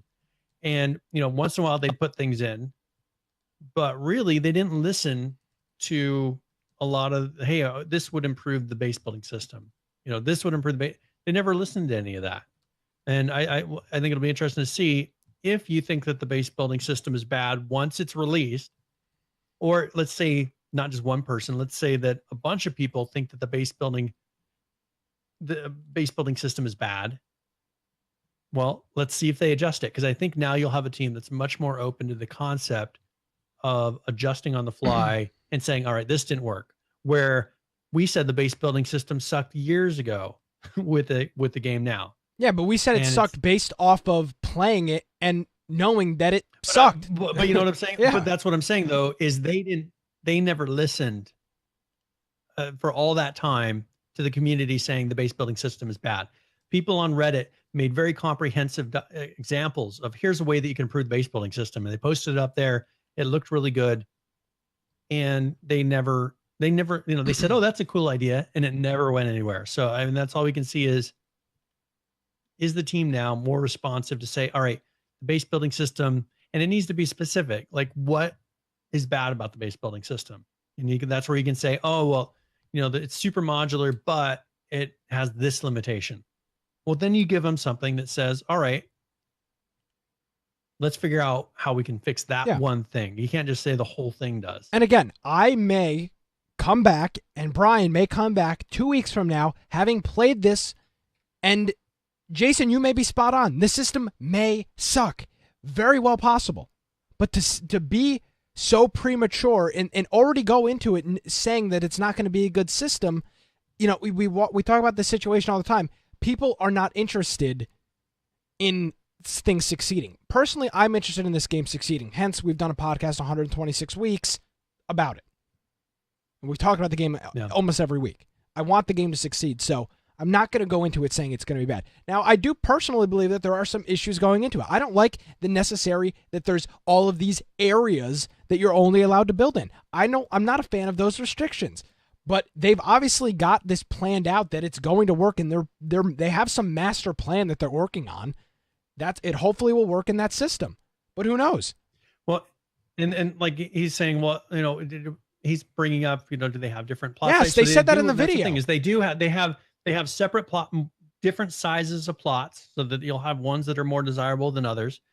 And there's going to be 100 and something places spread throughout the map. And the reason that they're doing this is one, server performance. Another thing is that there's not just bases placed in the middle of nowhere between houses and just a bunch, or out in the middle of nowhere. Like it's one big reason is they can control how things are placed and allow you to be able to get that full amount of spot to be able to craft on. The issue, like we ran into early on, we're trying to place something and trying to figure out, well, where can we place this? Okay, well then none of the other things line up. Yeah. Like they're gonna be able to create a space and say, all right, here's the size of this plot. You have full reign to make, and you have the whole space of that plot that you can build on. Yeah. It gives them a way to make it so you can get, and you're not going to run into a spot and then later be like, oh, I can't build this here now. Like this little place has a dip in the ground and now I can't do anything there. Like it's giving them full control, or you full control, to be able to make a base and not run into, when you get to the very end and realize that now a line will, this one wall will never line up because there's a little dip in the ground. So yeah, there you go. I'm interested in trying this new system. H1Z1 is already, I mean, it's not even a playable game at this point. So anything that they do is probably going to be better than what we have right now. I think that's a broad, general statement, but I think that's a pretty good statement to make. I mean, what we have now is just, it doesn't work. So it's not like it. Yeah, I don't think it can be. It can't be worse. How could you possibly screw it up anymore? Is kind of I mean, yeah, that's what I'm going towards. I don't know how you can make a system that is worse than the current system right now. Yeah, of course not. The system right now is totally inflexible. I mean, look at what people are doing with the current system as far as just lining up big, huge base plots. So, I mean, we'll just have to see. This will at least give some people some interesting flexibility to play with. Yes. All right. Let's do the game giveaway here, and then we will move on to King of the Kill, which had some updates as well. All right. So congratulations, JD9903. So congratulations. I will send you a message in here. So look in your others folder, and I will send you a message, and it will have a link for you to redeem your key. So congratulations. And that was her story. Yes. We did have. And one thing is, if you ever win a game and you get a chance to actually play through it, I would encourage you to let us know. Because some of these games I played through like an hour or something. But if you really go through a game and you won a game, you're like, hey, I really enjoyed that game, I would encourage you to just send us a message or something. Let us know that you enjoyed it. Yes. So we do have a King of the Kill test server update that is a live server update. So I'll read through the test notes on this one. So there's a couple of tuning and quality of life issues. And actually, I totally forgot about something. Before we get into that, Brian, I really tried to play some King of the Kill between last week's show. Yeah. The parachute is the worst thing in the world. It's literally just you going back and forth, going down. Like there's no like actual parachute. It's just like, is it after you've played the other one and you can see, like, that's the thing is when you don't have, and I think that's why people were so like, oh, this game is great for so long. It's because you didn't have anything to compare it with. The parachute. And then Battlegrounds came out and made actually looks at the details. And then you start noticing like the movement's weird. Like first, when you play Battlegrounds, I think people were like, oh, the movement's weird. But then when you play Battlegrounds for a while, you go to H1Z1 and it feels incredibly arcadey. I spawned in above the city and I was like, oh, I'd like to go to those houses over there. And I was like, oh, wait, I'm not even going to anywhere near those houses because the parachute it's not really a parachute. You're just hanging from an object that moves. So that was awful. But and on top of that, I died. I played 4 or 5 games. I died right away in every single one of them. Like I just didn't have a chance to do anything. Like I was either shot in the back, or it was a bad experience. And again, Battlegrounds, I've said it, Battlegrounds is absolutely 100% kicking H1Z1's ass. And the reason we're seeing all these updates, I mean, what did we have, that big update 2 or 3 weeks ago? Massive update. Yeah. POI. We're getting a POI update like every 3 weeks now. We haven't had between the Z2 launch and Battlegrounds, we had like 1 or 2 POI updates for however long that was, 6 months, 8 months. We're getting new points of interest every couple of weeks now because they have to stay relevant. So I mean that's just huge. But we do have this update. And there's a couple of things in here. first things are quality of life issues. The parachute has been retuned to provide more control during landing, which is good because the parachute's not great. Increased how quickly you can accelerate while strafing at low altitudes. So again, this is that animation when you get low to the ground and you just kind of press A and D and shimmy back and forth to land. Battlegrounds has that same kind of issue. We just spam it to go back and forth. Increase the maximum velocity while strafing at low altitudes. So they change the acceleration and the maximum velocity of that. And then the group leader is now clearly identified in the lobby of the game beforehand. So those are the quality of life things. Bug fixes. The AK-47 no longer makes footsteps silent. For whatever reason, that would make you silent. Oh, nice. Auto run should once again be functioning normally. I didn't say what wasn't functioning about it, but it should be working now. Fix a number of error strings and missing elements on the end screen. There's some weird glitches there. Fix an issue causing players to be unable to loot a bag after another player has closed it. So that was a kind of a sporadic thing that would go on. Using the stay together opt-in button on the death screen should no longer cause a disconnect, which of course could be a pretty big issue if you're trying to stay with your group. Spectating player names is no longer missing in duos. Explosives should no longer do damage through doors. Objects. I feel like you remember that one back from Just Survive when explosive things would, like, through a wall you would get blown up if somebody was blowing stuff up outside. That's an old school Just Survive bug. Constantly getting blown up from inside of doors and stuff like that. Objects and collision that isn't completely protecting the player should no longer block explosives. So if you're hiding behind a barrel, for example, a grenade going off in front of the barrel will damage you. If you're in a house and somebody throws a grenade outside the house, it should not damage you. So that's kind of how I'm reading into that. And cleaning up the delay between hotwire vehicles, responsiveness, and then a bunch of miscellaneous bug fixes and patches. As of today, the new build is being reviewed by their QA team. Once it's finished, they plan on publishing it. They have not. They're doing a client-only hotfix, but they're not doing the server update yet. There's still a QA issue with it, which is good. Take your time. If it takes 3 more days in QA, fine, because it means there's an issue that needs to get fixed. So you're not going to see me griping about games that spend more time in QA. It's just not going to happen because we've seen what the result is when stuff's not doesn't go through a good QA. So let's H1Z1. Very good. All right. So Conan, this is something that actually came out a while ago, but we missed it last couple weeks with E3. Yeah, I mean, but there is a decent amount. Let's go ahead and we'll start from the oldest and work our way forward. That way we don't say, oh, we already said something about that. So they did a patch. This was actually on the 13th. So this was what, a week? This was a week ago. Their dates are always wrong. So actually I'm going to do the other one first. So this was on the 9th that they put out a patch. And then they did one a week later that was a hot fix. And they do these guys name all their patches hot fixes, which I guess is kind of correct. But they corrected tucking displays for certain armor sets and NPCs. And so that's probably having, things stick out of the armor when you're wearing it, maybe other clothes that are on. There's an exploit they fixed where glitching through walls using certain console commands was possible. So they made it so that you can't do that anymore. They fixed an instance where the max allowed ping limit was not being respected.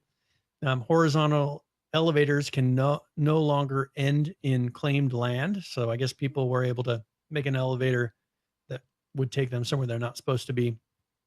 They fixed an issue with orb stack weight. You can no longer have unlimited orbs. Fixed a case with player corpses and unlimited item durability. Or it says with player corpse and unlimited item durability. So there must have been some glitch that you could use a corpse to get unlimited durability. The weapons now have correct durability, and they fixed an issue with building around shrines. And then they said one known issue is the direct connect option may fail to connect to game servers. Other means of connecting work fine, so they're investigating a fix for that one. And then on the 13th, so this is a week ago, they released a hot fix where they fixed a case where you could visually throw an orb even though you were out of orbs. Spiders and archers now target correctly, and then direct connect now works. So that one that they said there was no issue, they did fix in this patch. And then they gave a preview of climbing. So this is actually a video. You don't have to do audio on it because they're just talking, and this was part of a longer video. But yeah, this is a climbing. It's showing you actually climbing up rocks. I think you'll be able to climb up pretty steep things. I don't know. Do you have that video? From what update? Oh, just the one that's in here. Oh, the climbing preview. Yeah, so it's just climbing preview. Yep, sorry. Yes. But yeah, it's just a quick clip of them showing the different climbing animations. Yeah, let me pull it back to the start. It's kind of a weird video. Yeah, so you climb up, and then you actually can jump off of things. And if you're near a wall, cool. like you can grab onto the wall to kind of stop you from falling. So it's a much better mechanic than they had before. So that'll be the new climbing that they're putting in. And then one thing, he actually accidentally kind of showed the new map. So this next one is the screenshot that I grabbed. And this is actually, yeah, they were scrolling around, and this is actually the new map above the existing map. Okay. So if you look, like, this is all new area. Cool. So he was scrolling around, they were showing off content, and he went too high.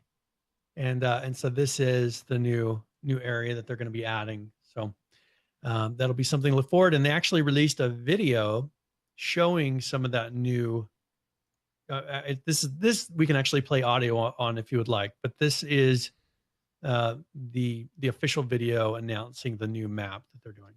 Okay, and here we go. And it's 1 minute long. So.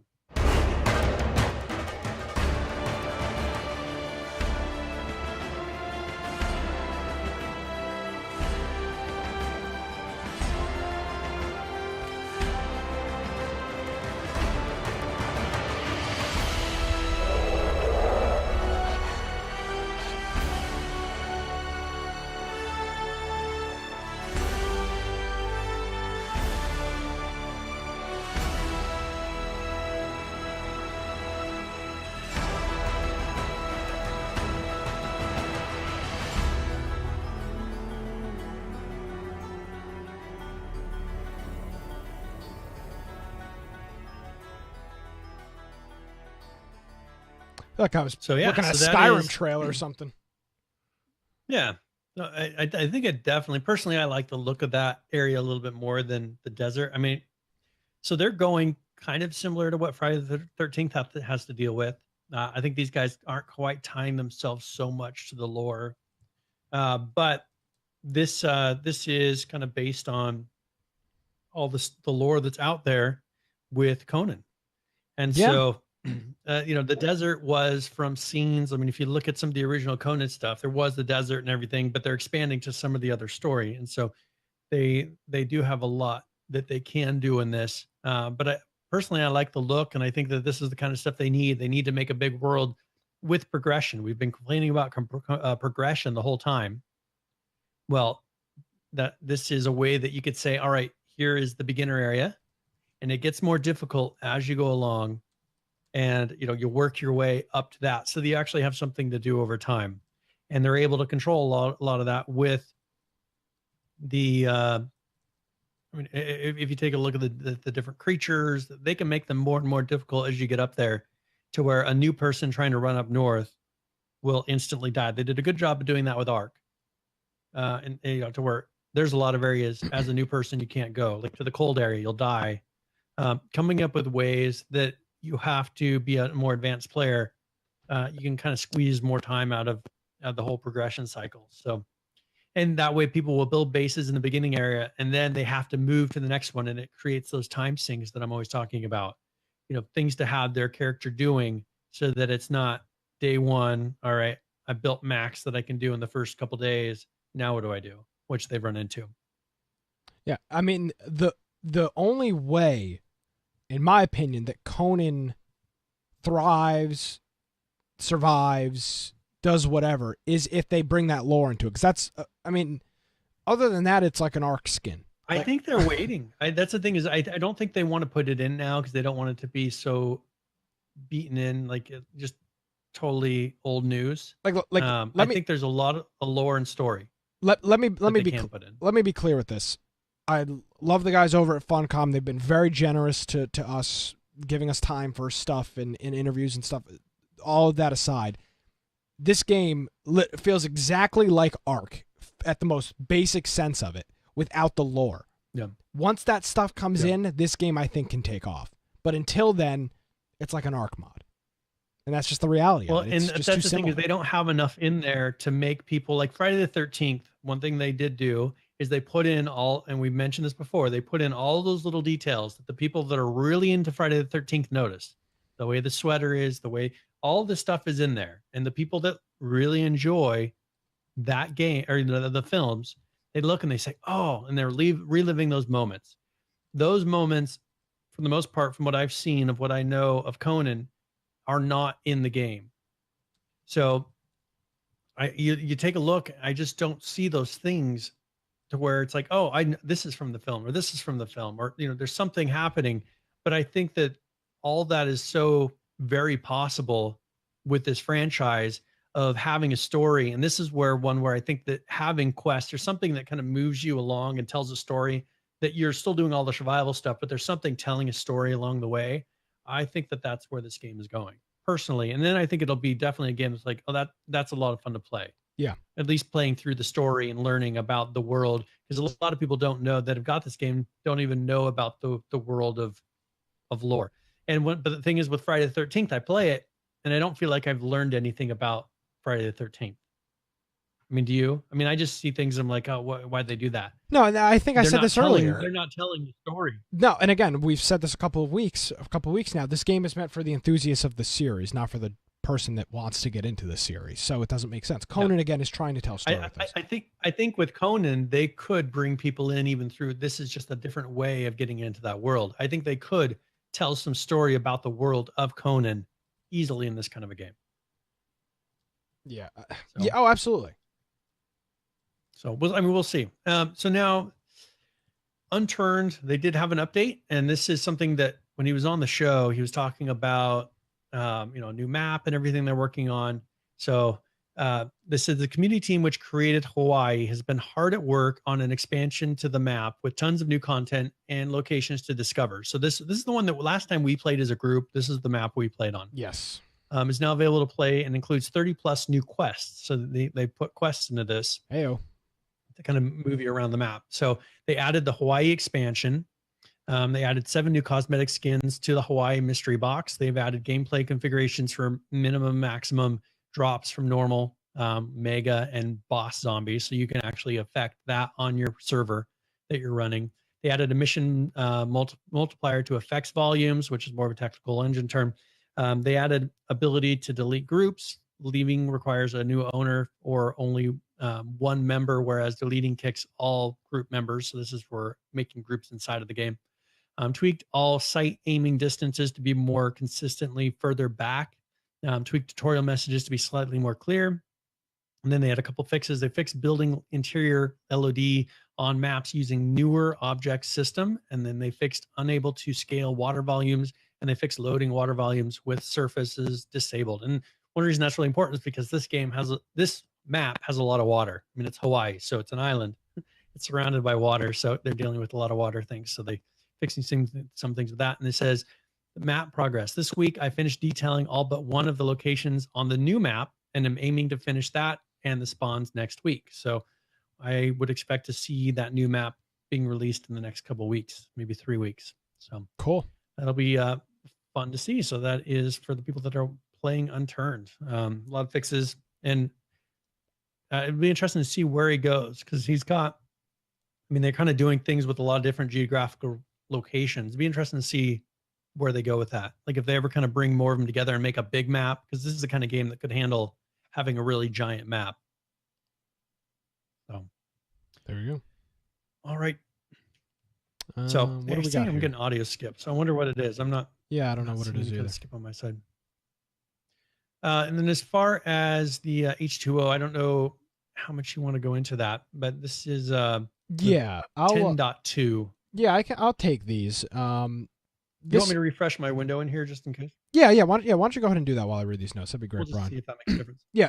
So H2O, we've been pretty critical of the game, I think justifiably. But looking at this, we did a couple of new updates. And the one I'm really going to read is out on the 14th, which we didn't get to last week. And this is official server wipe and merge. I'm surprised they kept the servers up, to be honest with you. But with this, he says, considering the very low amount of players connected during the past few days, we decided to wipe all official servers to have better performance. And they're going to be doing a merge as well. And they're going to be bringing back their battle mode, at least to have one mode running while they fix the survive mode. And he mentions the Steam Summer Sale, which was leaked, which we'll get to in a little bit. But official server wipe with that, and then there's a couple of updates to go along with that. So the first one here is 10.02. Actually, no, I think we covered 10.02. That was this is the one we need. 10.02 Mac is the one. We need to cover the Mac version of it, because the Mac version of the game was not working whatsoever. So with this update 10.02 Mac, the Mac version is now working correctly. So that's good for the people that play this game on OS X. 10.03 is an update for all of the games. The improvements in it is that an icon displayed near the inventory when a player is using a voice chat has been improved. Changes fix the doors of players who do not have a clan were accessible to all the clanless people. So anybody that didn't have a clan could open anybody else's door if they weren't in a clan. A couple of other fixes here. The PvP on-off setting of the servers were only preventing the damage done by the constructions, not the damage a player could deal to another one or to a vehicle. So that obviously is not PvP if you can do that stuff. The UI was sometimes disappearing behind the environment depending on your area. The distance curling system can sometimes fail, and a player can appear invisible for another one, so that could be an issue, of course, as well. The corpse can still appear visible when players are killed. The body was there, and the interactions were possible, but it was not visual, and you couldn't see the body, but it was still there. A couple of other things with this: the movement of other members of the clan are actualized periodically when they are far away. So there's a map, and it shows all of your other characters. So it'll kind of do like a 20 or 15-second ping of your clanmates. It's not constant. It's just hey, they're over here somewhere. Kind of like a radar that spins. It's not constant. You have to wait for a sweep to get an update. Then just a couple of other fixes and balances. A couple of the balancing. The harpoon is easier to craft. The ratio between wood and metal on land is now 5 metal per 1 wood. It was 1 to 1 before. So more metal structures, a lot more metal, less wood. Should make it easier building structures out of metal. And just a couple of other things. This one's a very difficult game as far as crafting, because it seems like there's a big gap between making anything of substance. And so you're sitting there gathering, and then all of a sudden you can make something really big. So I think they need to get kind of that progression level of small things, so you feel like you're building up to big things. Because I feel like for the longest time I'm just making like a pail, making like just little things, and you don't get a little shack. Like that's one thing Ark did really well, of allowing you to make a little shack and grow it from there into something huge. This one's like you go from nothing to all of a sudden you have a giant, giant something. There's not that little progression of moving along. Gotcha. Well, cool. So that's how to out. Again, at this point in time, I'm not going to recommend it. If this guy keeps up to date, keeps adding stuff, doesn't disappear for months on end again, the story may change. But for right now, that's where we are. Yeah, and that's something where he just needs to be consistent. Yeah, and it'll bring the player base back. I mean, Absolutely. If he's truly serious, and it'll be interesting to see where it goes.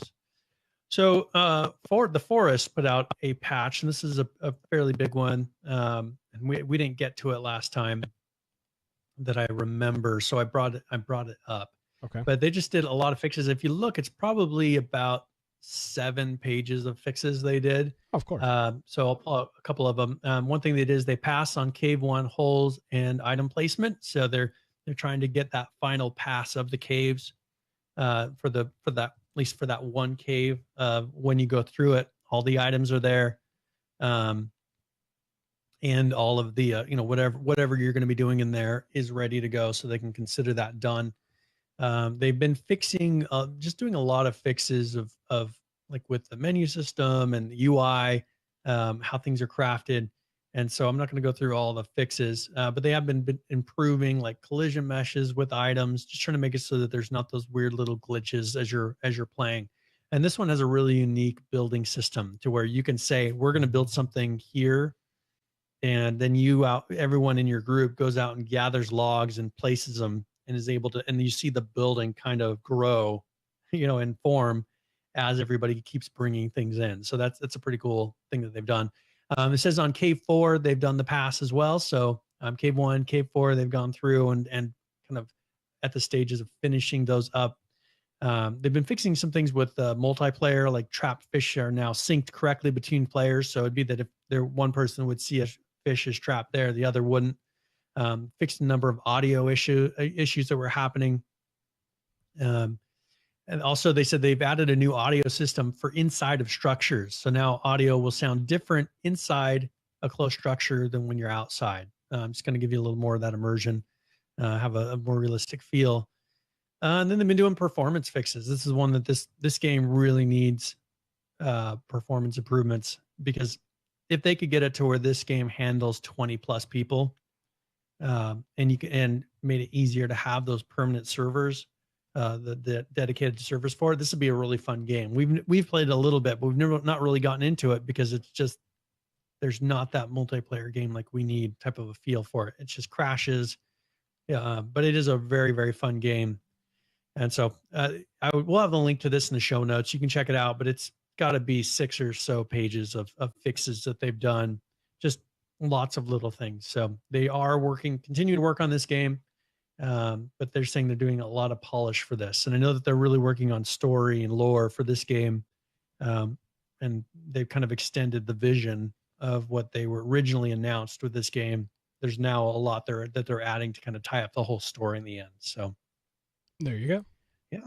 So that is pretty much, and let's see, I think, the caves 1, 2, and 4. So they've been polishing up. So I don't know how many total caves.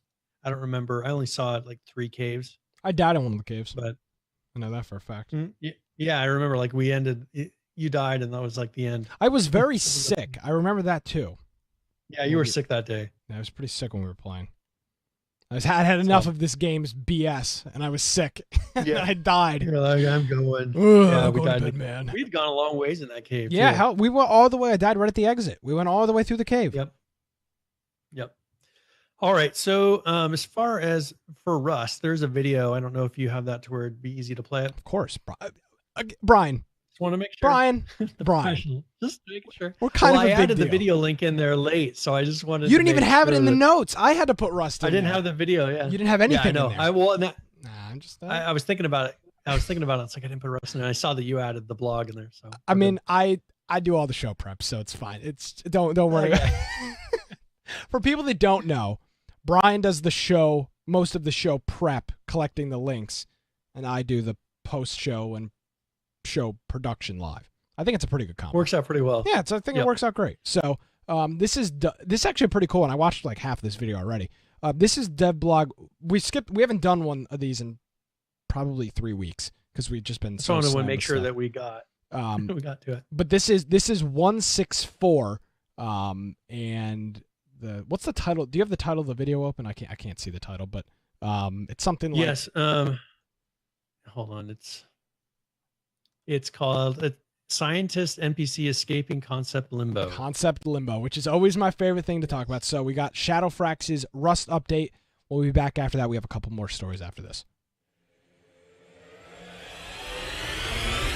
Greetings, survivors and friends. Shadowfrax here with your weekly Rust update, and what a difference a week makes. What started with an experiment using bots to test aim cones on moving targets, ended with Helk going, you know what, actually these are quite good and they kind of remind me of something in Concept Limbo. Oh yeah, that's it, scientist NPCs. So if you weren't around back then or haven't seen the episode of Concept Limbo where I spoke about them, it was all the way back at the end of 2015 when we were first introduced to the concept of visiting scientists who in typical sciencey fashion could get violent if you interfered with their work. Proper NPCs have been on the cards for a long old time now, and it seems that with this latest experiment the seal has finally been broken. Helk says he's thinking about creating a few different tiers of these chaps, maybe with different coloured uniforms, and that they'll probably spawn in certain rad towns. You'll be able to loot them, not for the exact gear you can see on them, but maybe for some interesting new loot types, and there may even be some backstory revealed about why they're here, but we shall just have to wait and see. The best thing about them, of course, is that they'll be rather more intelligent than your run-of-the-mill bears and wolves,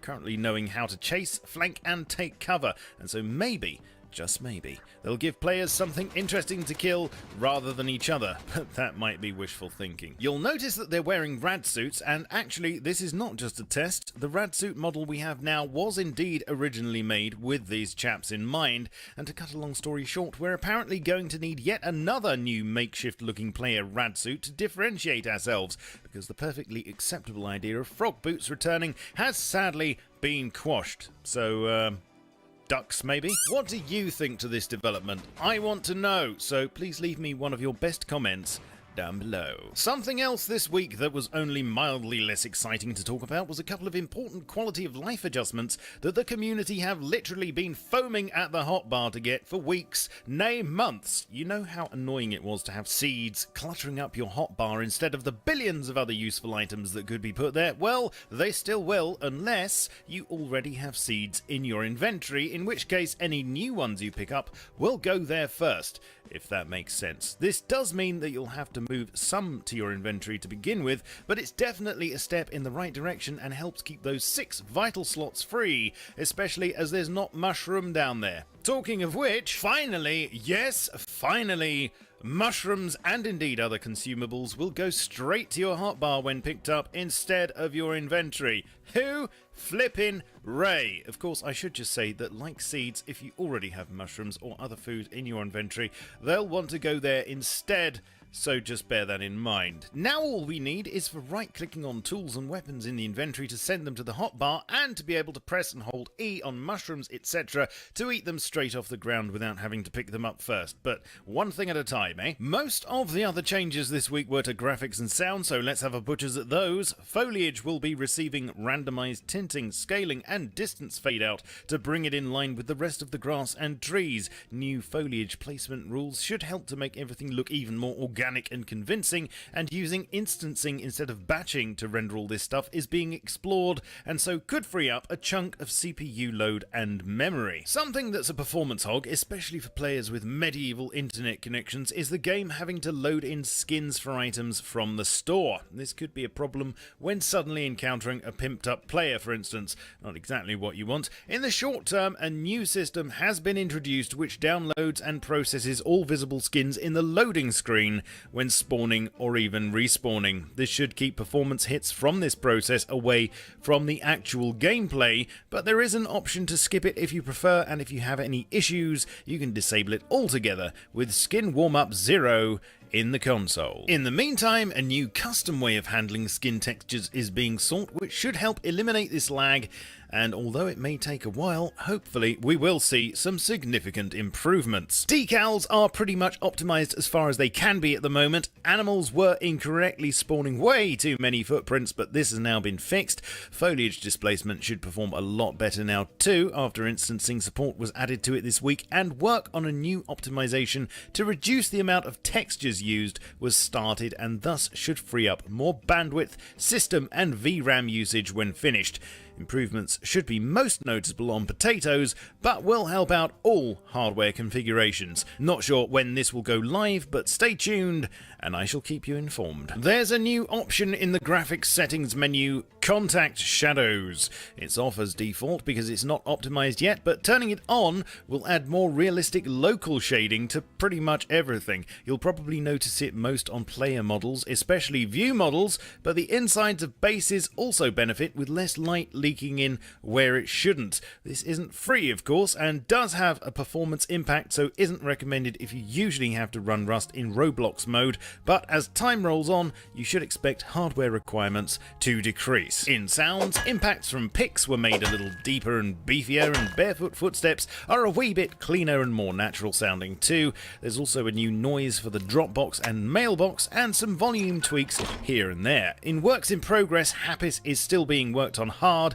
Some major improvements are in the pipeline, including nook and cranny cliffs, some sort of canyon and desert area with an oasis, and much more that I'm sure we'll get to hear about quite soon, so stay tuned for that. Lastly, the latest from the Rocket Factory shows that it's currently in the final stages of dressing. Weeds are popping up all over the shop and the entrance is looking rather nice. We've got a couple of weeks to go before the next forced wipe, so I'm optimistic that we'll be running around it then, but of course I shall do my best to keep you in the loop. Please leave a thumbs up and subscribe to the channel. I'll be hanging around the comments section for the first hour after this video goes live, so please do leave me one and I might just reply to you. Come and visit me on Twitch, Twitter, Facebook and the Steam group. Check out my store on Teespring and I shall catch you all soon, but in the meantime, keep calm and stay rusty. Cheerio. All right. Of course, we thank Shadowfrax for those updates. 'Cause, you know, we can read the patch notes.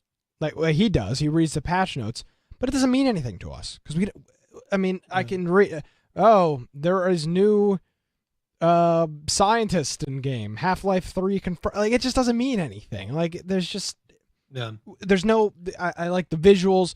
It's a really, really cool stuff he does. And that's not the only video he does for Rust. He does Concept Limbo videos. He does a whole bunch of other videos. So you can check out his channel. It's youtube.com/Shadowfrax. SHADOWFRAX.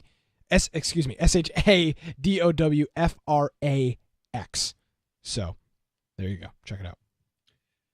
Very good. Yep. And so that'll be interesting because they've been playing with the whole bear thing as far as getting ways of testing out the AI in the game.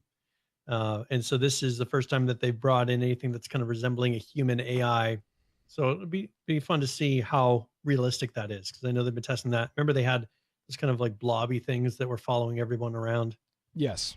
For a while, and then the bears and all this. So hopefully that, I mean, looked like from what he was showing that it's actually fairly smart AI. So be interesting to see what, and as he put a hint out, trying to get people to maybe kill each other a little bit less. What a Focus on novel the game concept. a little bit more. Wow. Yeah. What a great idea. So we'll see. Yes. All right. So 7 Days to Die. This is a big one. Do we want to cover this as far as time? Oh yeah, we could just cover this and then we'll wrap it up. I do have one thing after this. There's one thing just to announce. I mean, that's kind of Okay, well then. just mentioning it. Yeah. So we should be still good on time. Yeah. All right. So this is the pre-release notes for the Alpha 16. Hallelujah. Yeah. So this is one that they have different streamers testing, playing it, and so it should be in the next couple of weeks that we start to at least see an announcement that this is going to come out. But it should be pretty quick. So they have new locations, 4 new skyscrapers that they've added to the game.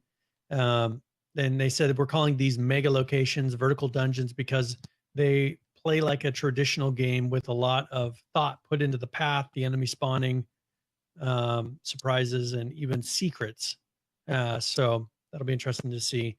It says in these, there's a lot of, it says we've have embellished many old locations with new loot and some custom paintings.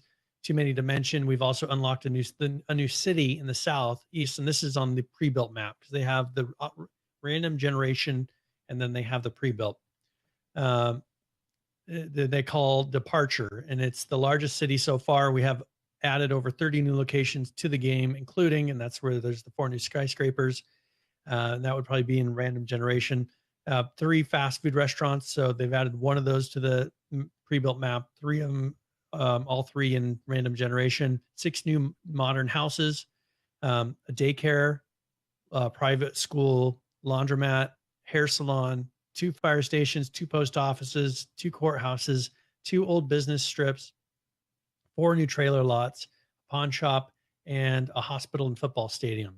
And so those are new things that you'll see. And they said new enemy spawning and game stages. So they have sleeper spawning. So we've gutted the old static spawning system and added a new sleeper spawning system that embeds trigger volumes into locations which are set up by designers. So as you are moving around, zombies will spawn on the map, and they've added sleeper volumes and spawn points to every location in the game. Every location has unique spawning appropriate to the location of the area and so wherever you go, you should have things maybe that resemble the type of buildings that are there. So if there is a fire station, maybe you'll have fire station, firemen type of zombies coming out.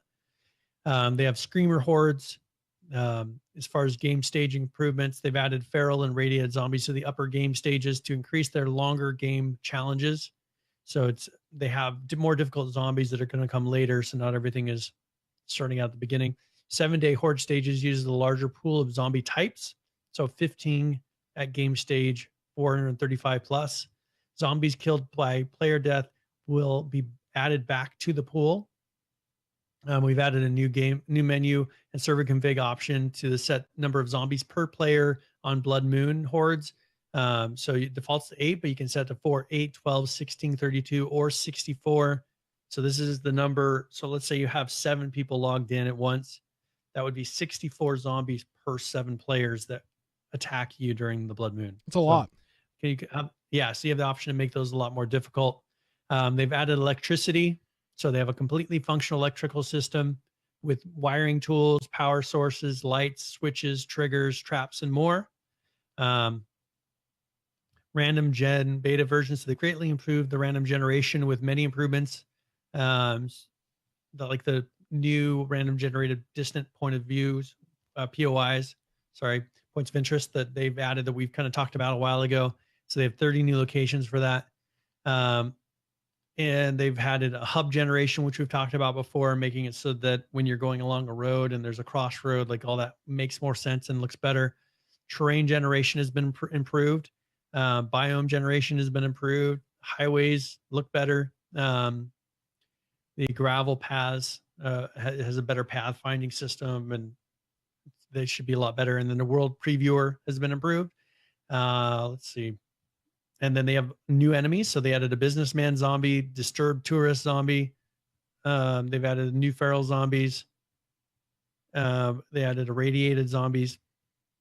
Actually, the disturbed tourist, I don't know if that's he's a zombie. They reworked the enemies. So like the fallen soldier, the hazmat male zombie, they've reworked a lot of those. Added the animals. So they have that big wolf that we showed, but they got grizzly bears, zombie bears, wolves, dire wolves, zombie vultures, rattlesnakes, and then they've added wandering vulture hordes, or wandering wolves and wolf packs, and then they reduced the pig and wild boars, and they attack if provoked now. They have the new painting system that lets you really customize the way that your bases look, so you can actually paint on the type of material or what it looks like. And then they've added experience progression and skill changes. So there's a lot in that system of how they've reworked how you can progress through the game. So I'm not going to go through all that.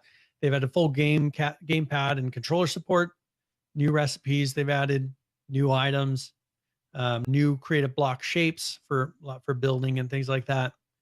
Land claim system has been improved. A new stealth system, they call it Stealth 2.0, has been totally reworked, so that should be better.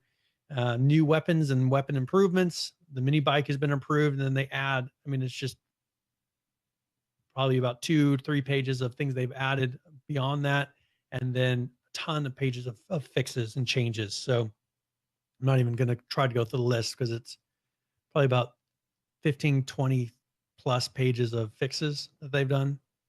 Just read through them all. We got all night. Yeah, we got plenty of time. Yeah, all night. So and they'll have the official. This is like since they're kind of doing that test thing, this is pretty much what's going to be in it. They may add a few fixes that they found during the streamers playing it, but this is just a ton of fixes. And this is how they do their patch fixes. I mean, they kind of save everything up for a long time and then do one big patch at once. So this hopefully will be out here in the next couple weeks, and they'll want to do it for game night because of course we'll have to do a weekend. So big, it'll be a lot of fun. It requires a weekend, absolutely. We'll start it on a Friday, and then we'll play all weekend. Play through the weekend, absolutely. It's like Ark. We've tried it a couple times just for a game night. It's all right, but I mean, it just doesn't. What do you play for 3? That's why I want to max? time it. Like, yeah, exactly the same for this. Like, I want to time it to where we can dedicate some time, and I think with the new release of Ark, like we'll be able to dedicate. I mean, people may be playing that for weeks after that. Yeah. Same thing with this. People will be playing it for at least a week, on this. So we want to make sure that it's ready to go, let people play and give them some time and not then try to throw them another game that they're going to be playing for weeks, the next week. Absolutely. All right. So this next one, this is just, there's a game called Scum that's being developed. What'd you call it? That they are announcing something kind of interesting. And this is one that's, it's got some, we'll go into it a little bit more later, but they have like a fitness level, and they've taken the whole how the character is a little bit farther than most do, to where you have an out of shape player and an in shape player. You kind of progress in that way as well. So what they're asking for are information about real people, because I think they're trying to mimic real life. So they want like height, weight, normal resting heart rate, and then your fitness level, like what would you consider yourself, your water consumption rate in half an hour of running. So how much water did you drink after running for half an hour? And what was your average speed that you ran? And then your water consumption after a half an hour of walking. And then what was your average speed of walking? And then your heart rates through those different times. So they have different instructions if you could follow those through, but they're just collecting data to try to match it so that what you do in game matches real life for different fitness levels of people in real life. So if you're interested in that, you like to kind of give to the game, we'll have a link to that. But this is for Scum, and we'll have a link that you can click. And if you're interested in doing that, collect that information, send it to them. Now, if they said that, you have a heart condition, if you have some, you may want to consult your physician if you have issues and you're not able to walk and run. I don't encourage you to go and kill yourself just to try to finish this test. But, if you're into that, maybe send them some information and it'll help out the game. Yeah, I think that's cool. That's for Scum. I'm sure there's people that like, I don't want my information. There's those people. I don't want my information. They're not worried about your name. Yeah, so I think that's just cool. Trying to get data to be able to make it as realistic as possible. Can't beat that. Real science backing an engine. Yep. I mean, that's kind of what you're looking for. All right, so let's go ahead and do the second game giveaway really quick. Second and final. Yes. This will be exclamation point giveaway in chat. 30 points once again. And let me pull up the thing here. This was actually given by Godif, and there's 2 codes. One of them he's already redeemed, the other one, it's the same game. So what I'll be doing is sending the person that wins 2 codes, trying both, one of them will work. This is for GTA 4, the complete edition. Cool. We're talking about Grand Theft Auto. But this is GTA 4, the complete edition. And so if you're interested in winning that, if you don't have Grand Theft Auto 4, I would encourage you to enter for this, and we will put a link to it. I'll put a link to it. This is worth, I have to look how much the complete edition, the basic edition is worth about $20 right now. But this is Godif. I saw him in chat earlier. Thank you very much. So this edition is worth $30. The Grand Theft Auto 4 complete edition comes with Grand Theft Auto 4 and episodes from Liberty City. Does it allow mods though? Good question. I really doubt it. So that's a great example of bringing up. People sometimes ask us, how can we support the show? That's a great concept with Godif. What he did is he had an extra copy for a game, sends it to Brian. Brian gives it away. Now, if you don't want to do that, there's a couple of other ways too. Infectionpodcast.com/support. You can do a direct PayPal contribution, like we did during our PAX East crowd-funded thing that we did, or our Amazon affiliate links, we get a couple bucks for that. And we're actually announcing a new way that you can support the show in the next couple of weeks, which will be really cool. Hopefully people look forward to that. So a couple of ways you can support the show. You can even just coming into our Discord. Actually, I do want to mention this. I've created a new channel in Discord called News. It's a Pound News. And throughout the week, if you come across a game update or a news article or something, throw it in that channel, just the link to it and like a description or whatever, and then we can kind of aggregate all that stuff throughout the week. Because if it gets thrown in general, it just gets shot away and it's no good. So hashtag news inside of Discord, and you can check that out. Very good. So so I put a link to there, and we'll, for the next however long the show lasts, right for the end, we will roll for that. But yeah, it's Grand Theft Auto 4 Complete Edition. We're $30 right now. Thank you, Godif, for donating that. And as I said, it comes with the Grand Theft Auto 4 and episodes from Liberty City, which was an expansion on that. Yes. So, with that being said, it's time for everybody's favorite segment, Current Players. We go through, talk about some of the... We talk about what everybody looks forward to. Yeah, I mean, everybody. Actually, no, before that, I do have something. The Steam summer sale was leaked by PayPal yet again. Oh, yeah. This is a concerted effort because it happened last year. They don't delete the tweet. June 22nd, according to the UK PayPal, is the Steam summer sale. So, ladies and gentlemen, get your wallets ready. Brian, don't tell your wife that you're going to be buying video games. You'll be good to go. Well, I've got $113 in my Steam account right now. I've got like 60 something in there, so I'm ready to go. I'm ready to buy some stuff. I'm excited, even though I'm not going to be able to play the games. I'm going to buy a game. I know that's the thing, is I'm not playing it right now, but you were going to turn into me now. No, I'm not. I'm not turning into you. I'm absolutely not turning into you. That is not happening. But nevertheless, hopefully that'll come out Thursday. So what we'll do with the Steam Summer Sale is, if we see anything that specifically fits our genre, games that we talk about that's on sale, on our Twitter at InfectionCast, CAST, we'll tweet out the deals. So if it's a game we talk about, Hide and Hold Out, which obviously he said it's going to be part of, anything that fits our wheelhouse, we will tweet out if it's on sale, which will be cool. So check that out over the next couple of days here. It'll be a lot of fun. So current players, let's jump right into it. Currently playing H1Z1 King of the Kill. I'm not going to do Just Survive anymore until they update it. Currently playing this 23,468. The 24-hour peak for this, 117,538. With the 7-day peak, 126,332. Ark, currently playing this, 40,360. The 24-hour peak, 63,699. And the 7-day peak, 75,286. Currently playing Unturned, 13,800. The 24-hour peak of 26,463. And the 7-day peak, 26,854. So pretty close on those. Moving on to PlayerUnknown Battlegrounds, killing it like always. Currently playing this, 91,918. The 24-hour peak, 212,130. And the 7-day peak, which is up about 16,000 from last week, 232,325. The slow approach to 300,000 begins. And playing Friday the 13th, it's not hot on PC. Currently playing at 5,701. The 24-hour peak, 5,883. And the 7-day peak, 6,324.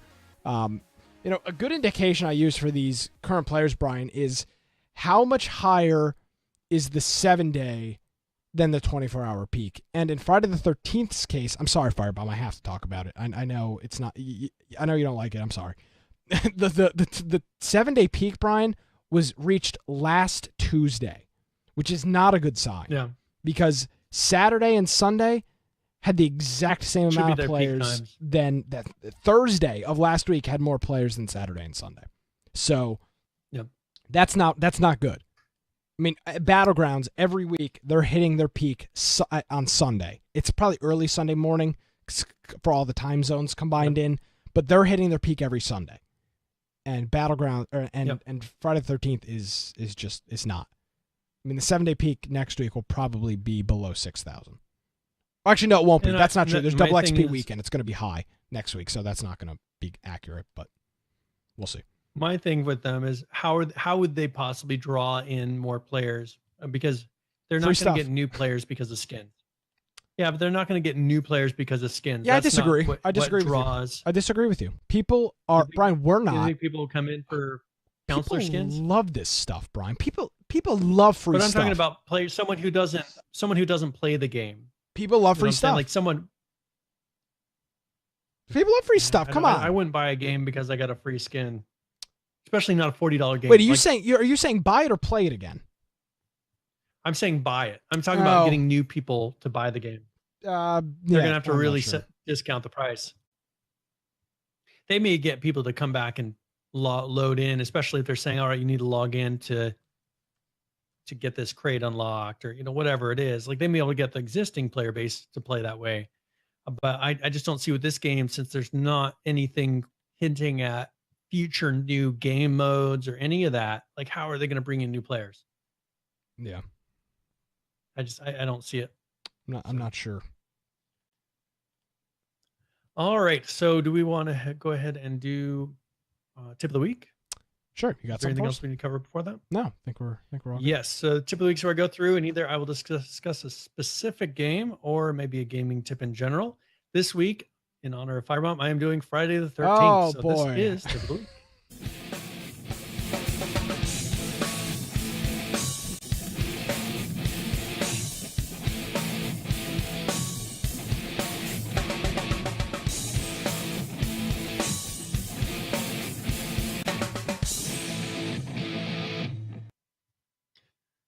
All right. So in Friday the 13th, you really need to know what the items in your inventory do. So items that you find in drawers lying around on the map, those could be vital for you to be able to survive in this game. So items like the pocket knife, the firecracker, they have the flare gun, the shotgun. Those are all things that you can use to stun Jason for a brief period of time. They have like healing spray that you can find. And that's something that you can actually use to regain health in the game. Maybe you've been attacked by Jason. You're trying to kind of get some of that health back. Now, being when you're attacked, you can get attacked with like melee weapons, or maybe you even stepped into a trap. Those are the ways that you take damage, or just Jason hitting you. Now, one thing that you can do is try to use your melee weapons to be able to stun Jason. So you might have a melee weapon. It does deal damage, but if you hit Jason, there is a possibility it will stun him. From what I've heard, the axe does not stun Jason, so you may want to be careful what you pick up and make sure it's a stunnable weapon. In order to escape, there are other important things that you need to find, because killing Jason is a very difficult task. It has to be coordinated, and there's not a lot of ways to do it at the moment. So one thing you can do is you can get the radio, and that allows you to communicate with other counselors that are in the game without using the voice chat that Jason can hear. Also, you can find the map, which will show you the different roads, the cabins, the vehicles, escape route that you can get, and where everything is on the map. If you find a map in game, that will show it to you. Another thing that you can do is go and find the fuse. And you can use that to repair the fuse box. And this allows you to use the radio for the police. And then they will actually come to rescue. So they'll go to one of the entrances, and that will be shown to you on that map. And if you can reach them, then you'll be able to escape successfully. And then the remaining items are all for repairing vehicles of different types to be able to escape. So you have the propeller and the fuel that you can use, and that will allow you to get onto the boat to be able to escape out from the lake. And then also they have the battery, fuel, and keys that you can use to be able to get one of the vehicles running. And then you can use that to escape from the map. So this is that's pretty much the different things that you need to gather, and you can get inside of the game to be able to escape. And that's pretty much what the game is. So is getting those items, as PH is saying, this is pretty much the core gameplay. But if you've never played this before, you go in there, and it doesn't make sense, okay, what do I use this for? What do I use this for? They have things for stunning Jason, for escaping from Jason. Another thing that you will be able to pick up, they're not necessarily in your inventory, but you can pick up, are the traps. So you'll see a trap on the ground. You can pick it up, put it in front of a doorway and set it. And then it will, when somebody steps over it, you do need to be careful because it is possible that one of your teammates will be able to do that. And so this is just for the counselors. This is not the kind of things that Jason does. He has another set of abilities that maybe we'll cover another time. So that is tip of the week. Alrighty. Thank you very much, Brian. Yeah, very good. So, all right. So do we have anything else to announce before the final game giveaway? Friday night, we are playing either H1Z1 test server or Friday the 13th, depending on when it's out. Again, check our Twitter, check our Discord. We will let you know. We're not going to leave you hanging. We'll let you know what updates coming out or what game we're going to be playing a couple of hours beforehand, so you have time to download it. We won't leave you hanging on that front. And then again, programming note, next week's show, again, check Twitter and Discord. No idea on the date or the time, but we'll try our best to be as close to our normal time as possible. So that's about all I got. Very good. All right, so let's go ahead and we'll roll for this last one. And congratulations. He wants this. He wants it. He sent me a message. I swear to God.